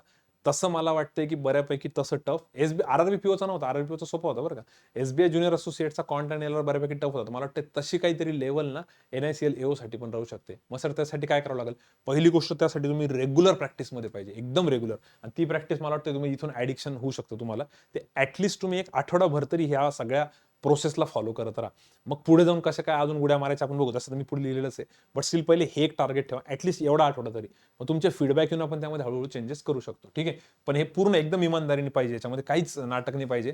कारण वरच्या जरी लेवलला जायचंय, तर पहिले हे हळूहळू टप्प्याटप्प्यात क्लिअर करावं लागेल. तर पहिले मी स्टेज 1 घेतली, एकदम नॉर्मल होती प्रीची. आता हे थोडंसं अवघड राहील कारण इथं सगळे भारी भारी पोरच कॉम्पिटिशनमध्ये राहतात तिथे. तर त्यात तुम्हाला येतंय का ते एक बघावं लागेल. तिसरं, याच्यानंतर आता हे 2-2 तास झाले, 8 तास झाले. त्याच्यानंतर 4 तासाचं हे जे शेड्यूल आहे हे पण खूप मॅटर करेल. कारण आता इथे कॉन्ट आणि एलआरच्या सेशनमधनं काही जणांना वाटेल की यार मला थोडंसं हायर लेव्हलचं प्रिपरेशन करायचं आहे. मला काहीतरी एक्स्ट्रा प्रॅक्टिस करायची आहे. त्यासाठी काय काय? सगळ्यात पहिले तर फुल लेंथ टेस्ट ज्या आहे तुमच्या त्या वीकली 2 पाहिजे. आता यात काही जण असे असतील की ज्यांची NICL पण भरला, SBI PO पण भरला किंवा फक्त NICL भरलाय. तर NICLच्या 2 टेस्ट वीकली देत राहा. जर SBI PO, IBPS PO पण आहे, तर एक IBPS PO, एक SBI PO ची द्या. सर माझी एक NICLची पण आहे, मग एक NICL द्या, एक SBI PO द्या, मग पुढच्या वेळेस IBPS PO द्या. ऑल्टरनेटली चालू ठेवा या सगळ्या test weekly. Sir IBPS clerk पण आहे, तर IBPS क्लर्क म्हणा. या सगळ्या रोटेशनमध्ये चालू ठेवा. पण वीकली 2 फुल लेंथ टेस्ट ठेवा. वीकली 2च ठेवा. कारण ज्या दिवशी तुम्ही फुल लेंथ टेस्ट देणार आहे, तो दिवस तर तुमचा गेला. वीक फक्त अनालिसिस मध्ये जाईल तो तुमचा दिवस. जर तुम्ही फुल लेंथ टेस्ट दिली, आयबीपीएस पीओ, एसबीआय पीओ, एनआयसीएल किंवा आयबीपीएस क्लर्क, पूर्ण दिवस तुमचा फक्त आणि फक्त त्याच्यामध्ये जाईल, बाकी दुसरं काहीच नाही जाणार. ठीक आहे. त्याच्यामुळे मला वाटतं 2च टेस्ट द्या. म्हणजे 2 दिवस तुम्ही जर 6 दिवसापैकी 2 दिवस त्यात देताय, 7 दिवसापैकी समजा रविवार पण पकडू आपण त्यामध्ये, तर मग कसे बाकीचे 5 दिवस तरी तुम्हाला सेशन करता येईल ना. आणि मोस्टली फुल लेंथ टेस्ट ना सॅटर्डे संडे मध्ये ठेवा, कारण वीक डेज मध्ये तुमचे सेशन मिस नको व्हायला इकडचे. ठीक आहे. 2च फुल लेंथ टेस्ट म्हटलं मी, आणि बाकी 2 सेक्शनल. आता सेक्शनल कसं सर, सर तुम्ही तर इथे 4च तास म्हटलेले फुल लेंथसाठी, मग दिवस कसा जाईल? फुल लेंथ टेस्ट भले तुम्ही 4 तासामध्ये टेस्ट संपवताय, पण तो माइंडसेट खराब होतो ना बॉस, तो तो नाही टिकत तुमचा. आणि त्याच्यावर अनालिसिस करायला पण 4-5 तास लागतात. त्यामुळे ते तुम्ही शनिवार रविवारसाठी ठेवलेलं बेटर राहील. हा, ह्या सेक्शनल टेस्ट तुम्ही डेली बेसिस रेग्युलर रुटीनमध्ये देऊ शकता. त्यात पण वीकली 2च म्हटलं, एक समजा मंगळवारी दिली, एक बुधवारी दिली. त्या 4 तासामध्ये एक सेक्शनल टेस्ट म्हणजे काय, फक्त कॉन्टचा सेक्शन द्यायचा आहे, मेन्सचा पूर्ण वेळ, आणि त्याचा अनालिसिस ते पण चालेल. मग दुसऱ्या दिवशी लॉजिकचा सेक्शन द्या पूर्ण वेळ, त्याचा अनालिसिस. तर सेक्शनल टेस्ट पण देऊन बघा तुम्ही, तुम्हाला भरपूर त्यामध्ये फरक जाणवेल. भरपूर फरक जाणवेल की यार नाही यार, इथं काहीतरी आपल्याला एकतर पेशन्स लेवल वाढवावं लागेल, किंवा आपल्याला जमते पण आपल्याला ना एंड पर्यंत आपण त्याला टिकून नाही ठेवत, आपल्याला ही गोष्ट शिकावं लागेल. आणि सेम एक्सपेरिमेंट पेपरला पण होता. आता पेपरला पण एसबीआयला काय झालं, मुलांनी हे अर्ध ते अर्ध झालं, किंवा कुठेतरी असं वाटलं की यार नाही मी एंड पर्यंत निघतो, त्याची प्रॅक्टिस करावं लागेल. जसं आता पुल शॉट खेळण्याची प्रॅक्टिस करायची आहे, तर रेग्युलर बेसिसवर त्याची प्रॅक्टिस करावं लागेल ना. एक्झाम मॅचमध्ये पुल शॉट खेळायचा तर आधी प्रॅक्टिस करावं लागेल. तसं मला वाटतं हे सेक्शनल टेस्ट इथं खूप डिसाइडर राहील तुम्हाला. तर वीकली 2 फुल लेंथ टेस्ट ठेवा, 2 सेक्शनल टेस्ट ठेवा सगळ्यांनीच. आता याच्यामध्ये समजा एखादा प्रीचा स्टुडंट आहे, जसं 1-2 मार्कनी प्री निघालेली आहे, पण त्याला आता कॉन्फिडन्स आहे की पुढच्याच माझी प्री निघेल, किंवा यावेळेसचाच रिझल्ट याचा विचित्र लागला होता, तर तुम्हाला माहिती आहे की तुमच्या प्री निघू शकता पुढे. तर मेन्ससाठी मात्र तुम्ही आता हे करायला पाहिजे. समजा एखादा एक्झाम्पल आहे, आनंद सिंग राजपूत आहे, आता एखाद्या वेळेस त्याची प्री एखादी इकडे तिकडे गेली असेल थोडक्यात, पण त्यांनी मात्र सेक्शनल टेस्ट चालू ठेवल्या पाहिजे. याच्यात काहीच हलगर्जीपणा नाही करायचा. हा, एखाद्या वेळेस एक एसबीआय पीओची द्या, एक आयबीपीएस पीओ, एक आयबीपीएस क्लर्क, एक त्यानंतर एनआयसीएलची, असं तुम्ही रोटेशन मध्ये चालू ठेवू शकता. सेक्शनल टेस्ट पण म्हणा किंवा फुल लेंथ टेस्ट म्हणा. ओके. आणि याच्यानंतर समजा सोमवारी तुमची एक टेस्ट ठरली, मंगळवारी टेस्ट ठरली, बुधवार तुम्ही वेगळा ठेवला, तर कॉन्ट आणि एलआरचं जर तुम्हाला अजून इम्प्रूव्ह करायचं, किंवा इंग्लिशचं फॉर दॅट मॅटर, तुम्ही ह्या जे 4 तास तुमच्याकडे एक्स्ट्रा स्पेअरमध्ये, त्यात तुम्ही हे एक्स्ट्रा प्रॅक्टिस करू शकता. आता बघा, कॉन्ट आणि एलआरसाठी एक्स्ट्रा प्रॅक्टिससाठी तर युट्यूबची आपली जी लिंक आहे, 70 व्हिडिओ झालेले मॅथ्सचे, खरंच खूप चांगले चांगले आधीचे. आणि आता या वीकमध्ये पण मी घेईल, पुढच्या वीकमध्ये पण घेईल, दिवाळीच्या वेळेस पण आपण घेऊ. त्याच्याने बराच आणि आता लेवल म्हणजे एकदम टॉप लेवल असणार आहे. एसबीआय पीओ, आयबीपीएस पीओचीच लेवल ठेवा. आपण सुरुवातीला थोडंसं मुलांना ह्याच्यामध्ये फ्लोमध्ये येण्यासाठी थोडं थोडं इझी ठेवू, पण नंतर मात्र प्रॉपर लेवल राहील ती. तर त्याच्यात मला असं वाटतं, ह्याच्या आधी पण असं घेतलेलं बरं, ह्याच्या आधी खूप घाण म्हणजे अवघड घेतलेलं आम्ही एसबीआय पीओ, आयबीपीएस पीओचे एक 45 ते 50 नंबरचे जे सेशन्स आहे ना, 40 ते 50 बघा तुम्ही, 40 ते 50, त्यामध्ये सगळे तसेच घेतलेले. त्याच्यानंतर कुठेतरी एसबीआय ज्युनियर असोसिएट आणि आरआरबी कडे वळालो आपण, थोडी लेवल कमी केली, तर ते खूप डेंजर घेतलेले. तर व्हिडिओ नंबर 40 ते 50 बघा तुम्ही, जर प्लेलिस्ट बघितली आपली कॉन्ट लाईव्हची. तर तसंच सिमिलरली लॉजिकची सरांनी आधी खूप वर्ड मेन्सचे घेतलेले होते पझल्स, आणि नंतर आता प्रीचे चालू केलेले. तर तुम्ही याच्यातनं कोणता पण व्हिडिओ तुम्ही एक प्रॅक्टिस म्हणून करू शकता, कारण याच्यात जे पण सरांनी मी घेतलेले, त्यात पॉईंट काय ना, हे सगळे क्वालिटी क्वेश्चन्स घेतलेले. तर तुम्हाला इकडे तिकडे भटकायची गरज नाही, तुमचा वेळ नाही जाणार त्यामध्ये. ठीक आहे. तर हे एक बघा, किंवा मग ओल्ड मेमरी बेस्ड पेपर जे असतात ते जरी तुम्ही सॉल्व्ह केले तरी चालतात. फक्त या सगळ्या ठिकाणी कुठेतरी एक टायमर पाहिजे, एक स्टॉप वॉच पाहिजे, त्याच्यावरतून करायचं, नुसतं करायचं म्हणून करू नका. आणि तुमच्या सगळ्यांमध्ये आता तुम्ही स्टेज 1 क्लिअर करून इथं स्टेज 2 ला जर आलेले, समजा तुमच्यात एवढं तर पोटेन्शियल आहे की तुम्ही आरामात हे सगळं करू शकता. फक्त मेन मॅटर काय ना, त्याला विदिन टाइम जमलं पाहिजे, प्रेशरमध्ये जमलं पाहिजे. आणि समजा आता मी एकटा आहे, तर मग मी एकटा करण्यात काही मजा नाही. मी काय करेल, 2-4 माझ्या मित्रांना सोबत गेले, त्यांना म्हणेल त्याला आपण सोबत करू, टायमर लावून, स्टॉप वॉच लावून, तर मजा आहे. मी परत परत सांगतोय, जे मुलं फोन करतील, सर मला एसबीआय पीओ टार्गेट करायचे, एनआयसीएल टार्गेट करायचे, आयबीपीएस पीओ टार्गेट करायचे, मी काय वेगळं करू? वेगळं काही करायची गरज नाही. यातले सगळे पॉईंट्स प्रॉपरली फॉलो करा. एक 7 ते 10 दिवस मला फक्त हे फॉलो करून दाखवा तुम्ही, की हो सर आम्ही केलं. तुम्हाला स्वतःमध्येच इतका चेंज वाटेल की सर माझं खूप प्रिपरेशन झालेलं आहे. पण हे करत नाही आपण नुसतं फोन करतो. मला जर फोन करून कोणी त्याच्याबद्दल विचारलं, मी काहीच सांगणार नाही. मी त्यांना सांगणार आहे की वीकली टॉक व्यवस्थित बघा, मी याच्यात पूर्ण जीव काढून सांगितलेलं आहे आणि खूप विचार करून सांगितलेलं आहे. आणि सगळ्यात सरप्राइझिंग एलिमेंट हा आहे तुमचा सगळ्यात शेवटचा. काय सर, आता हा एक प्रीची मॉक टेस्ट डेली द्यायची, कंपल्सरी द्यायची. काय गंमत करताय सर, आपल्याला मेन्सचं करायचं आणि प्रीची मॉक टेस्ट? या वर्षी ज्या पद्धतीने तुम्हाला झटके बसलेले आहेत ना, भरपूर हुशार रथी महारथी पोरांच्या प्रीने निघालेल्या, आणि पुढचे पण काही गॅरंटी नाही. त्याच्यामुळे कसं नॉर्मलायझेशन होईल, काय होईल काही माहित नाही. आता NICLचं पण आता कसं काय करतील ते बघावं लागतं. कारण थर्ड शिफ्ट मी दिली, मला पण दिसलं की मॅथ्स खूपच बेकार होतं. तर आता कदाचित ते किती नॉर्मलाइज करता सांगतात नाही. एखाद्या थर्ड शिफ्टवाले खूप जण सिलेक्ट होतील, फर्स्ट सेकंडवाल्यांना रिजेक्ट करतील किंवा फर्स्ट सेकंडवाले होतील, थर्डवाले नाही होतील. मग असं आपल्यासोबत नको व्हायला. त्याच्यातनं एक कळलं की तुम्ही रेग्युलर प्रॅक्टिसमध्ये पाहिजे. तुम्ही थोडं पण असं तिथे 19-20 नाही ठेवलं पाहिजे, की यार हे बरोबर आलं तर माझं सिलेक्शन आहे, नाही तर रिजेक्शन असं नाही पाहिजे. त्यासाठी मला वाटतं रोज एक मॉक टेस्ट फ्रीची ठेवा. याच्याने तुम्हाला खूप फायदा होईल. तुम्ही रेग्युलर टचमध्ये राहाल. कारण आता बघा SBI PO पण आहे, IBPS PO पण आहे, IBPS क्लर्क पण आहे, NICLची मेन्स आहे, मध्येच RBIचे असिस्टंट पण येईल. या 4 तर प्री आहे, 5 तर मेन्स आहे. इतक्या सगळ्या तुमच्या जम्बलिंग होणार आहे, की याच्यामध्ये तुमचा कॉन्स्टंट फ्लो कंटिन्यू पाहिजे. मग टेलिग्राम लाईव्ह तर तुम्हाला मदत करतच आहे, पण मला वाटतं एक मॉक टेस्ट डेली बेसिसवरती पाहिजे. आता एक मॉक टेस्ट डेली बेसिसवर पाहिजे म्हणजे असं नाही, की मॉक टेस्ट घेतली बेसिक सॉल्व्ह केलं आणि बिलकुल नाही. मग त्याच्यामध्ये तुम्ही मॅथ्समध्ये तर फक्त वर्ड प्रॉब्लेम करत राहा. कारण तुम्ही तसेच स्टेज 2 ला आलेले आणि तुमचे कंप्लेंट्स काय सध्या, की सर प्रीच्या एक्झाममध्ये आमचे 20-22 अटेम्प्ट होतं, पण आम्हाला वर्ड प्रॉब्लेम जमत नाही. मग आता याच्यात एक्सपेरिमेंट करा ना. एक्सपेरिमेंट करा. फक्त वर्ड प्रॉब्लेम करा. सर 4च वर्ड प्रॉब्लेम झाले. काही बिघडत नाही. सर 6च झाले. काही बिघडत नाही. करत राहा. फक्त वर्ड प्रॉब्लेम जर तुमच्याकडे समोर ऑप्शनच नाही दिलं तुम्हाला, फक्त वर्ड प्रॉब्लेमच करा म्हटलं, तर माणूस बरोबर करतो. बरोबर करतो. ऑप्शनच नसतं ना, आपलं डोकं लावावंच लागतं त्याला. तर इथे एक्सपेरिमेंट्सच करा. सर मी पझलमध्ये स्टक होतो. तर मग तुम्ही पूर्ण 20 मिनिटं फक्त पझल्स करा. भले प्रीची मॉक टेस्ट आहे, पण आपण वर्ड प्रॉब्लेम आणि पझल करून आपला कॉन्फिडन्स वाढवू ना. कारण या ज्यावेळेस तुम्ही देणारे फुल लेंथ, इथं तर काही डोकं चालणार नाही मेन्सच्या याच्यामध्ये डायरेक्ट. त्यामुळे हे एक केलं तर बेटर राहील. म्हणून हे कंपल्सरी पाहिजे. याला 1 तास तर तुम्ही स्पेअरमध्ये काढूनच घ्या. सकाळी उठल्या-उठल्या पहिले हे काम जरी केलं 6 ते 7, 7 ते 8 तरी चालेल किंवा रात्री झोपताना 11-12 तुमच्या हिशोबाने जेव्हा तुम्ही फ्रेश आहे त्यावेळेस करा. पण 1 तास तुम्ही याला द्याच. अॅनालिसिसमध्ये इतका वेळ जाणार नाही तुमचा कदाचित त्याच्यामध्ये, कारण तुम्ही स्टेज 2 ला आता स्टेज 1 ला नाही. स्टेज 1 ला असतं तर मग तुम्हाला हे सगळं सांगितलं असतं मी अॅनालिसिसचं, बरोबर. बाय द वे जमलं तर हा व्हिडिओ एकदा परत बघा, याच्यातनं मग काही पॉईंट्स परत भेटतील तुम्हाला. अरे यार हे पॉईंट माझ्याकडनं राहिले होते. ठीक आहे. हे झालं. आणि याच्यामध्ये GA साठी बरेच जणांना मी विचारलं होतं. आता एक आजच रिलीज झालाय का सर? रिलीज करणार आहे सर क्रॉनिकल्स ऑफ ट्रायम्फचं. तर त्यांच्या ग्रुपमधल्या पण काही जणांशी बोललो मी. त्यांचं म्हणणं होतं की क्लासचं हे जे टॅलेंट सर याच्यावर पण चांगले चांगले क्विजेस असतात म्हणे, आम्ही हे पण करतो म्हणे. तर मी एक हे ॲडिशनल दिले, जर तुम्हाला वाटत असेल तर हे करा. आणि डिस्क्रिप्टिव्हसाठी टेन्शन घेऊ नका. SBI PO, IBPS PO, NICL साठी मॅडम सगळं सांगतील तुम्हाला डिस्क्रिप्टिव्हचं. काहीच काळजी करू नका. पुढे जसजसे आता डेट जवळ येतील ना, तसं सगळं डिस्क्रिप्टिव्हचं सांगतील. 1-2 व्हिडिओज आहे मॅडमचे डिस्क्रिप्टिव्हचे, ते परत टाकू किंवा मॅडम परत सेशन घेतील. काळजी करू नका. ठीक आहे. सर आता एकदम फायनल सर एक लास्ट सांगा फक्त, की आता हे पण सगळं जमतंय सर आम्हाला. असे काही रथी महारथी असतील याच्यामध्ये. सर आम्हाला हे पण जमतंय. आम्ही एवढे भारी ना, आम्हाला हे सगळं जमतंय. आम्हाला SBI PO आणि IBPS POच टार्गेट करायचं आणि NICL पूर्ण भारतातनं आम्हाला पहिल्या टॉप 10, टॉप 20 मध्ये यायचंय. काय करू सर आता मी? स्टेज 3 सांगा मला. फक्त नीट ऐका. दम असेल तर तेवढं करून दाखवा. खरं असेल तरच. उगा नुसतं हवा म्हणून नाही. एकदम इमानदारीने करा. आता स्टेज 3 मध्ये काय? स्टेज 3 मध्ये हे पहिले 2 पॉईंट्स तर सेमच आहे तुमचे. हा पॉईंट नीट बघा. हे सोडून द्या. हे नीट बघा इथे. सर हे काय आता? जर तुमच्यात खरंच दम आहे ना, तुम्ही म्हणता ना आम्ही एकदम एकदम चॅम्पियन आहे, आम्हाला SBI PO आणि IBPS PO, जर तुमचं स्वप्न असेल, जर कोणी फोन करतं ना, सर मला टार्गेट करायचंय. टार्गेट करायच्या अगोदर फक्त एक काम करा. आठवडाभर यस सरांच्या टेलिग्राम लाईव्हमध्ये टॉप 5 मध्ये आन्सर द्या. टॉप 5 मध्ये आठवडाभर कंपल्सरी. मी सरांना विचारलं सर यांचे आन्सर येत आहे का? आणि कॉन्टच्या लाईव्ह सेशनमध्ये टॉप 5 मध्ये कॉन्स्टंट आन्सर द्या. जर तुमची खरंच लेवल तिथपर्यंत न्यायचं आहे आपल्याला, मग काय सर बाकीचे मुलं जाणार नाही कधी, पण जातील ते हळू स्टेप बाय स्टेप जातील. पण हे जे उड्या मारणार आहे ना मध्ये-मध्ये, नाही आम्हाला लगेच जायचंय, आत्ताच जायचंय. तर आत्ताच जायचंय ना, तर आपण जाऊ ना, बघू ना. पहिले हे टॉप 5 मध्ये तुमचे आन्सर येतात का? 1 दिवस 2 दिवस नाही म्हणत मी. 1 क्वेश्चन 2 क्वेश्चन नाही म्हणत आहे. कॉन्स्टंट आठवडाभर तुम्ही आणताय का बघा. इथेच स्वतःला पहिले बघू आपण कुठे आपण स्टँड करतोय. मग बाकीच्या पुढच्या अजून हायर लेव्हलचा विचार करू. ठीक आहे.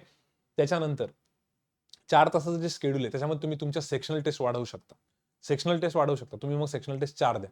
आणि आज एक, उद्या एक, 1 दिवस ब्रेक, परत आज एक, उद्या एक, परत 1 दिवस ब्रेक असं करा. कारण सेक्शनल टेस्टमध्ये तुम्हाला आता इम्प्लिमेंट करून दाखवावं लागेल, की मला खरंच मॅथ्सचं इतकं येतंय, तर ते मला जमतंय का तिथे?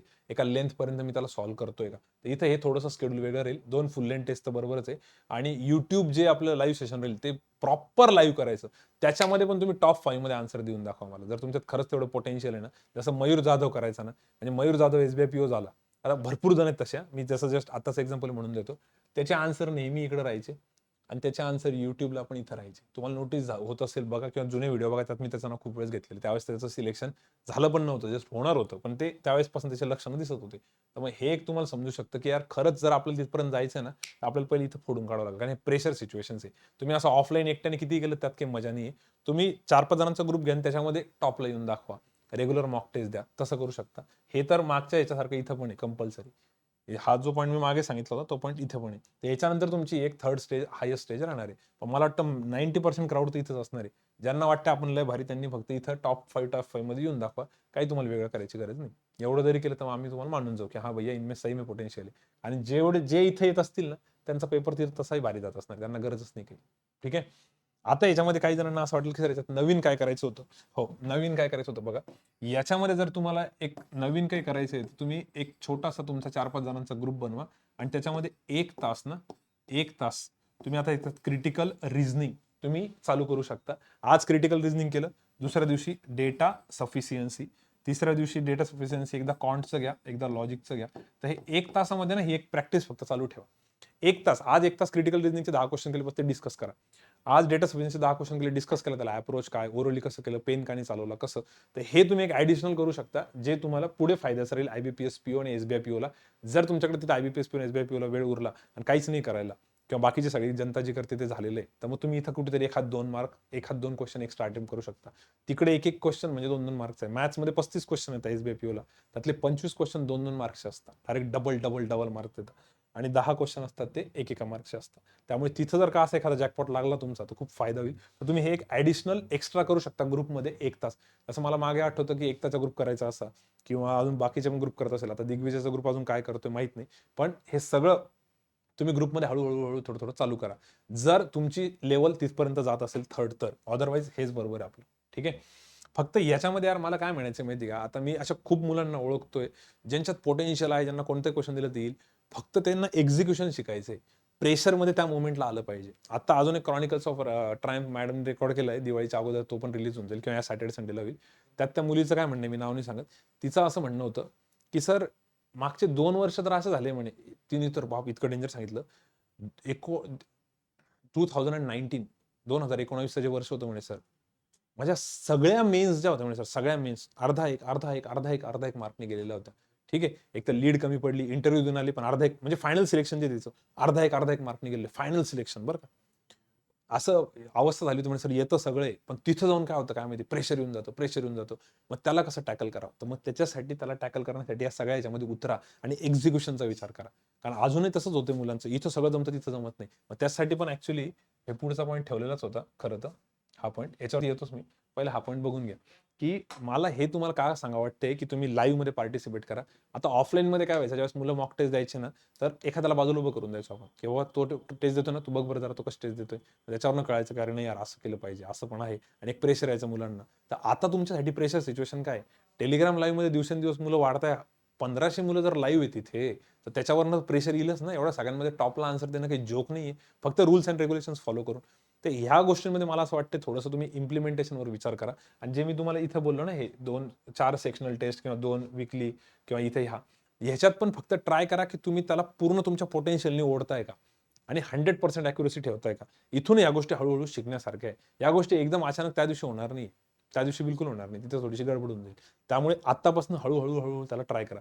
ती वेळ नको यायला तुम्हाला की यार प्रीलाच इतके धक्के खाल्ले, कसे तरी मेन्सला पोहोचलो, आता मेन्समध्ये खूप दिवस चालले. तर ज्याही मुलांचं म्हणणं आहे सर मेन्सला दिवस चालले, तुम्ही खरंच तंतोतंत एक 10-15 दिवस कॉन्स्टंट फॉलो करा, यातला एक काही पॉईंट सोडू नका. आणि मग मानून जाईल मी की खरंच तुम्हाला किती जमते किती नाही. जे इन्शुरन्ससाठी प्रिपेअर करताय, इन्शुरन्सला SBI PO IBPS PO सारखा पेपर येणार नाही, पण SBI ज्युनियर असोसिएट सारखा येईल. आणि SBI ज्युनियर असोसिएटला पण असं होतं की तुम्ही 3 मार्कचा कोणताही क्वेश्चन उचला, त्याला तेवढाच वेळ लागणार होता. 2 मार्कचा कोणताही उचला, साधं तुमचं ब्लड रिलेशन पण एकदम फुकट नव्हतं भेटत. आणि ऑब्व्हियस आहे ना, वरची लेवल म्हटल्यानंतर येवची लेवल म्हटल्यावर तेवढं राहीलच. तर त्याच्यामुळे तुम्ही ह्या गोष्टींना थोडासा फोकस करा. सर फक्त पुढचं एक पॉईंट लिहून घ्या, आम्ही चालू करतो आता पुढचा पॉईंट. याच्याशी रिलेटेड ज्यांचं प्रेशर म्हणणं आहे ना, त्यांच्यासाठी मी इथे बोललेलो होतो. फक्त मी इथे एक रिमाइंडर देतोय, कारण बरेच कॉल्स येतात की सर प्रेशर हँडल कसं करून. त्यांना मी म्हणतो 77 नंबरचा वीकली टॉक बघितला का, पण त्यांना नाही सर पूर्ण नाही बघितला. प्लीज बघा. ज्यांनी बघितला ना, एवढे पॉईंट्स त्यात दिलेले, इतकं डिटेलमध्ये एक्सप्लेन केलेलं आहे. आता हा व्हिडिओ खूप मोठा होत चाललेला आहे आणि मी या पॉईंटवर आलो तोपर्यंत बराच वेळ झाला असेल. किती वेळ झाला सर? 1 तास 14 मिनिटं झाली. आता मी जर याला एक्सप्लेन करायचं म्हटलं ना, तर खूप वेळ जाईल. तर मी याला ना काही एक्सप्लेन नाही करत. तुम्ही फक्त काय करा, वीकली टॉक नंबर 77 जो आहे ना, हा एकदा बघून घ्या. ठीक आहे.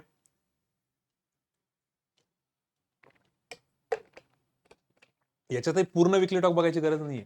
फक्त प्रेशर हँडलिंग इश्यूज वाला पॉईंट बघा. याला मी खूप डिटेलमध्ये एक्सप्लेन केलेले, खूप डिटेलमध्ये. थोडा वेळ काढून बघा हे. वीकली टॉक नंबर 77 याची लिंक तुम्हाला डिस्क्रिप्शनमध्ये भेटेल आणि कमेंट बॉक्समध्ये पण राहील किंवा प्लेलिस्टमध्ये पण आहे 77 नंबरचा. फक्त यातल्या एकही पॉईंट मिस नका करू. आता भरपूर मुलं अशी होते ज्यांच्याशी फोनवर बोललो, ते म्हणतात सर इतके पॉईंट्स नाही, यातले मी 2 पॉईंट फॉलो करतो, बाकीचे नाही करत. बाकीचे करून बघा, गॅरंटी सोल्युशन निघेल. याच्यावर मी सगळं बोललेलं, तर मी याच्यावर जास्त आता नाही बोलत. ठीक आहे. Pressure handling issues, weekly talk number 77, तारीख पण दिलेली आहे. तुम्ही तारीख सर्च करू शकता किंवा हे सर्च करू शकता आणि आपल्या प्लेलिस्टमध्ये आहे. थोडंसं स्क्रोल केलं तर तुम्हाला दिसून जाईल. डन. सो इथून तुमचा एक प्रेशर हँडलिंगचा इश्यू सॉर्ट आउट होईल आणि ह्या इश्यूमध्ये मला तरी वाटतं असे 90% मुलं आहे ज्यांचे रिझल्ट येण्याच्या मार्गावर आहे, फक्त या पॉईंटमुळे अडकून बसलेले, पुढे जात नाही. का तर प्रेशर हँडल नाही होत, त्या मोमेंटला जमत नाही. तर हे थोडंसं एकमेकांसोबत डिस्कस करा आणि अजून एक याच्यामध्ये एवढं करून पण जर तुम्हाला असं वाटलं की काहीतरी वेगळं सोल्युशन पाहिजे यार आपल्याला, तर क्रॉनिकल्स ऑफ ट्रायम्समध्ये जेवढे पण मुलं होऊन गेलेले आहेत ना, तुम्ही एखाद्याची स्टोरी बघा ज्याचा तो कधी ना कधी उल्लेख करेल की माझं शेवटी शेवटी मी स्ट्रगल करत होतो, प्रेशर हँडल नव्हतं होत, तर त्यांच्याशी कॉन्टॅक्ट करा. ते तुम्हाला काही वेगळं सजेशन देता का बघा. देत असतील तर ते वेगळं सजेशन फॉलो करा. अदरवाईज ते घुमून फिरून मला वाटतं सगळं इथंच येणार आहे. ठीक आहे. तर हा प्रेशर सिच्युएशनचा पॉईंट झाला. सर पुढचा पॉईंट घेऊ आपण आता.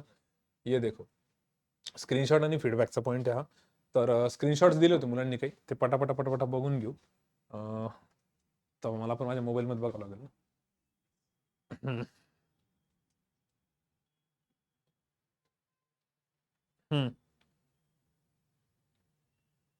कोणता आहे पहिला? ओके, ठीक आहे. हे बघा, महाजन सर खूप भारी घेत आहेत. हा तिकडे कोण टाका, मी इथंच उभं राहतो. ओके, पहिला स्क्रीनशॉट हा होता. महाजन सर खूप भारी घेत आहेत सर इंग्लिश लाईव्ह सेशन. माझी इंग्लिश खूप इम्प्रूव्ह झालेली आहे. सर्वांना अटेंड करायला सांगा, खूप बेनिफिट होईल. आणि सर SBI PO लेवलचे क्वेश्चन्स घेत आहेत. ॲक्टिव्हिटी मस्त चालू आहे. थँक्यू टीम SSA आणि वगैरे वगैरे. तर इंग्लिश लाईव्ह सेशन जे आपलं टेलिग्रामवर चालतं, ते भरपूर जणांनी आधी केलं असेल, मध्येच मिस केलं असेल, मध्येच सोडलं असेल आणि तरी बोंब बदलत असतील की सर माझी इंग्लिश इम्प्रूव्ह होते, इंग्लिश इम्प्रूव्ह होते. केलं नाही तर कसं होणार आहे? त्यामुळे तेवढं करा. ठीक आहे. पुढचा पॉईंट, द हिंदूचा रिव्ह्यू मंथली PDF खूप हेल्पफुल असते सर, त्यामधनं खूप क्वेश्चन आले होते सर, तेवढं करायला सांगा. ओके. त्यानंतर सर सौरव गांगुलीने सांगितलेलं होतं ते स्टेटमेंट आहे, focus on the process rather than result. तुम्ही जे सांगितलं होते, मी जे सांगितलं ते धोनीचं आहे आणि तेच धोनीचं गांगुलीने सांगितलं. त्याचा आम्ही स्क्रीनशॉट तुम्हाला ग्रुपवरती टाकू. ओके. पुढचा, जनरल अवेअरनेसचं टफ होतं सर, बाकी पेपर इझी होता. तुम्ही सांगितलेलं ते स्ट्रॅटेजी सेशन केल्यामुळे खूप फायदा आला, त्यामुळे हिंमत आला त्या व्हिडिओ बघून वगैरे. बेसिकली असे खूप मेसेजेस येत राहतात मुलांचे. तर कधी कधी मी मुद्दाम स्क्रीनशॉट ठेवतो, मला एक रिमाइंडर भेटायला, की हे रिमाइंडर फक्त त्या स्ट्रॅटेजी सेशनचं नाही आहे, वीकली टॉकचे पण खूप मेसेजेस येतात. आणि मुलं सिलेक्ट झाल्यानंतर जेवढे पण मुलं क्रॉनिकल्स ऑफ ट्रायम्फला इथे येऊन गेलेले, तुम्ही सगळ्यांचे बघा, त्यात त्यांनी वीकली टॉकचा उल्लेख केलेला असेल, कारण वीकली टॉकमध्ये मॅडमचे सजेशन असतात, यश सरांचे असतात, स्टाफचे असतात, ते आणि जुन्या मुलांचे असतात, स्पेशली जुन्या मुलांचे किंवा स्टुडंट्सचे असतात. त्यामुळे ना हे हे हे तर ठीकच, समजा स्ट्रॅटर्जी सेशन पेपरच्या अगोदर तर सगळे बघतातच किंवा रिव्ह्यू सेशन बघतात, पण वीकली टॉकचे पॉईंट्स मुद्दे एकूण एक फॉलो करा. आणि मागे मी तुम्हाला बोललो पण होतो की दिग्विजयचा ग्रुप काय करायचा, वीकली टॉक सगळ्यांना बघायला लावायचा आणि 15 मिनिटं त्याच्यावर चर्चा करायची की यातनं आपल्याला काय काय पॉईंट शिकायला भेटले नवीन, आज आपण काय इम्प्लिमेंट करायला पाहिजे, आपण स्टॉप केलेले. जसं आता एखादा जुना ग्रुप जर असेल तर त्यांना यातनं काय पॉईंट भेटला, की 1 तास आत्तापासून आपण क्रिटिकल रिझनिंग, दुसऱ्या दिवशी 1 तास तिथं डेटा सफिशियन्सी, तिसऱ्या दिवशी तिथं कॉन्टचं डेटा सफिशियन्सी, असं चेंज करू शकतो. तर हे जर त्यांनी आत्तापासून केलं तर त्यांना पुढे जाऊन फायदा होईल. बरोबर. आणि सेक्शनल टेस्ट वगैरे तर आहेतच इम्पॉर्टंट. पुढे सर मुलांना फक्त एवढं सांगा की आज आणि उद्या की आपण नेलेले ओरिजिनल डॉक्युमेंट. आता हा मेसेज मी खूप उशिरा बघितला याचा, ॲक्च्युली NICL साठी मेसेज होता, पण हा पुढे पण लक्षात ठेवा की तुम्ही जे ओरिजिनल डॉक्युमेंट्स घेऊन जाताय एक्झामला, ते खूप केअरफुली वापस आणा आठवणीने. माझ्या बाजूच्या एका मुलाचं पण पॅन कार्ड विसरलं होतं आणि आयॉन डिजिटलच्या लोकांनी रिस्पॉन्सिबिलिटी घेतली नाही. तर हे कोणत्या पण सेंटरवरती होऊ शकतं, आयॉन डिजिटलवरच नाही. तुम्ही जे पण डॉक्युमेंट्स नेता एक्झामला ते थोडेसे सांभाळून द्या, कारण आजकाल काय होतंय, ते हॉल तिकीट परत आणावं लागतं ना, त्या चक्करमध्ये कधी डॉक्युमेंट्स आपण विसरून जातो, बरंच काही घेऊन जातो, लक्षात नाही राहत. ठीक आहे. आणि पुढचा, हॅलो सर, मेलगार्ड पेपर 1चा रिझल्ट लागला आहे माझा. मी सांगितलं ऑलरेडी मेलगार्डचं. तर त्याच्यामध्ये जर तुम्हाला त्यांनी ह्याच्यात खाली लिहिलेलं आहे की एनी अदर ॲक्टिव्हिटी जर असेल, काही गायडन्ससाठी ग्रुप असेल तर मला पण इन्फॉर्म करा, मला त्यात ॲड करा. तसा मेलगार्डसाठी वगैरे ग्रुप तर बनवला नाही, कारण त्यात काही वेगळं नाहीच आहे. पण जर तुम्हाला तसं काही वाटत असेल तर कमेंट बॉक्समध्ये टाका, आम्ही कमेंट्स बघून विचार करू. तर तसं काही वाटलं तर आपण त्याचा एखादा ग्रुप बनवून टाकू. पण मग तो ओपन ठेवू सगळ्यांसाठी, तर आता आम्ही एकेकाला ॲड नाही करणार, डायरेक्ट लिंक बनवून टाकू. त्यात जे जे मुलांना डिस्कस करायचं मुलं डिस्कस करतील. ठीक आहे. कारण त्यात काही नव्हतंच, मी जेवढं सांगितलं तेवढंच आहे त्यामध्ये. ठीक आहे. झालं सर हे, बाकी काहीच नाही ना आता. आता फक्त फेडरल बँकेचं आम्ही सगळं डिटेलमध्ये तुम्हाला इथं पाठवतो. कुठे? टेलिग्राम चॅनलवरती. आणि सगळ्यात शेवटी मोटिवेशनल व्हिडिओज आणि पिक्स आहे. याच्यामध्ये मला गौरेशनी पण एक पाठवलेला आहे, एक त्या प्रतीक सोनवणेने पाठवलेला आहे, बऱ्याच जणांनी बरंच गांगुलीचा पाठवला, एक आणि ऋतुराज गायकवाडचं खूप छान पाठवलंय, ते पण मी पाठवतो. होईल तेवढं सगळं टाकण्याचा प्रयत्न करतो आज रात्रीपर्यंत. फक्त अजून एक ह्याच्यामध्ये पॉईंट, तुमचे टेलिग्रामचे आणि व्हॉट्सअपचे मेसेजेस मी बघत नाही बरं का. जे मुलं विकली टॉक बऱ्याच दिवसानंतर बघताय, ज्यांना माहीत नाहीये, तर मागचे 2 महिने झाले मी टेलिग्राम आणि व्हॉट्सअपचे मेसेजेस बघत नाही. त्यामुळे जर तुम्ही ह्या आशेवरती आहेत की सर कधीतरी मेसेज बघतो रिप्लाय देतील, कारण त्याच्या अगोदरपर्यंत मी कधीच एकही मेसेज सोडला नाही टेलिग्राम व्हॉट्सअपचा, पण आता मला नाईलाजाने सोडावं लागलं कारण खूप मेसेजेस यायला लागले. तर मी आता सगळे मेसेजेस टेक्स्ट मेसेजेसचे रिप्लाय देतोय. त्यातही थोडं थोडं लेट होतं, कारण अचानक आता हा रिझल्ट लागला, NSLचा पेपर झाला, रिव्ह्यू झाला RRBचा, तर लगेच मेसेजेस 300-400 होऊन जातात आणि ते 99+ असतात. किती रिप्लाय दिले तरी संपत नाही. तर बऱ्याच जणांचे मेसेजचे रिप्लाय टाईप करून ठेवले, फक्त सेंड करायचे बाकी, नेट बंद करून फ्लाईट मोडवर टाकून केलेले, तर ते तुम्हाला हळूहळू येतील. पण जर तुमचं खूप काही अर्जंट असलं, जे तुम्ही टेलिग्राम आणि व्हॉट्सअपवरती वेट करत बसले, तर वेट नका करू, डायरेक्ट कॉल करत जा. ठीक आहे? आणि कॉलमध्ये मात्र पटापटा पटापटा तुमचं होईल तिथं कवर. पटापटा म्हणजे आता हे दिसतंय की नाही काय माहिती त्यांना. ठीक आहे? ते हे सगळं रेड आहे, ते नंबरच दिसतील त्यांना डायरेक्ट.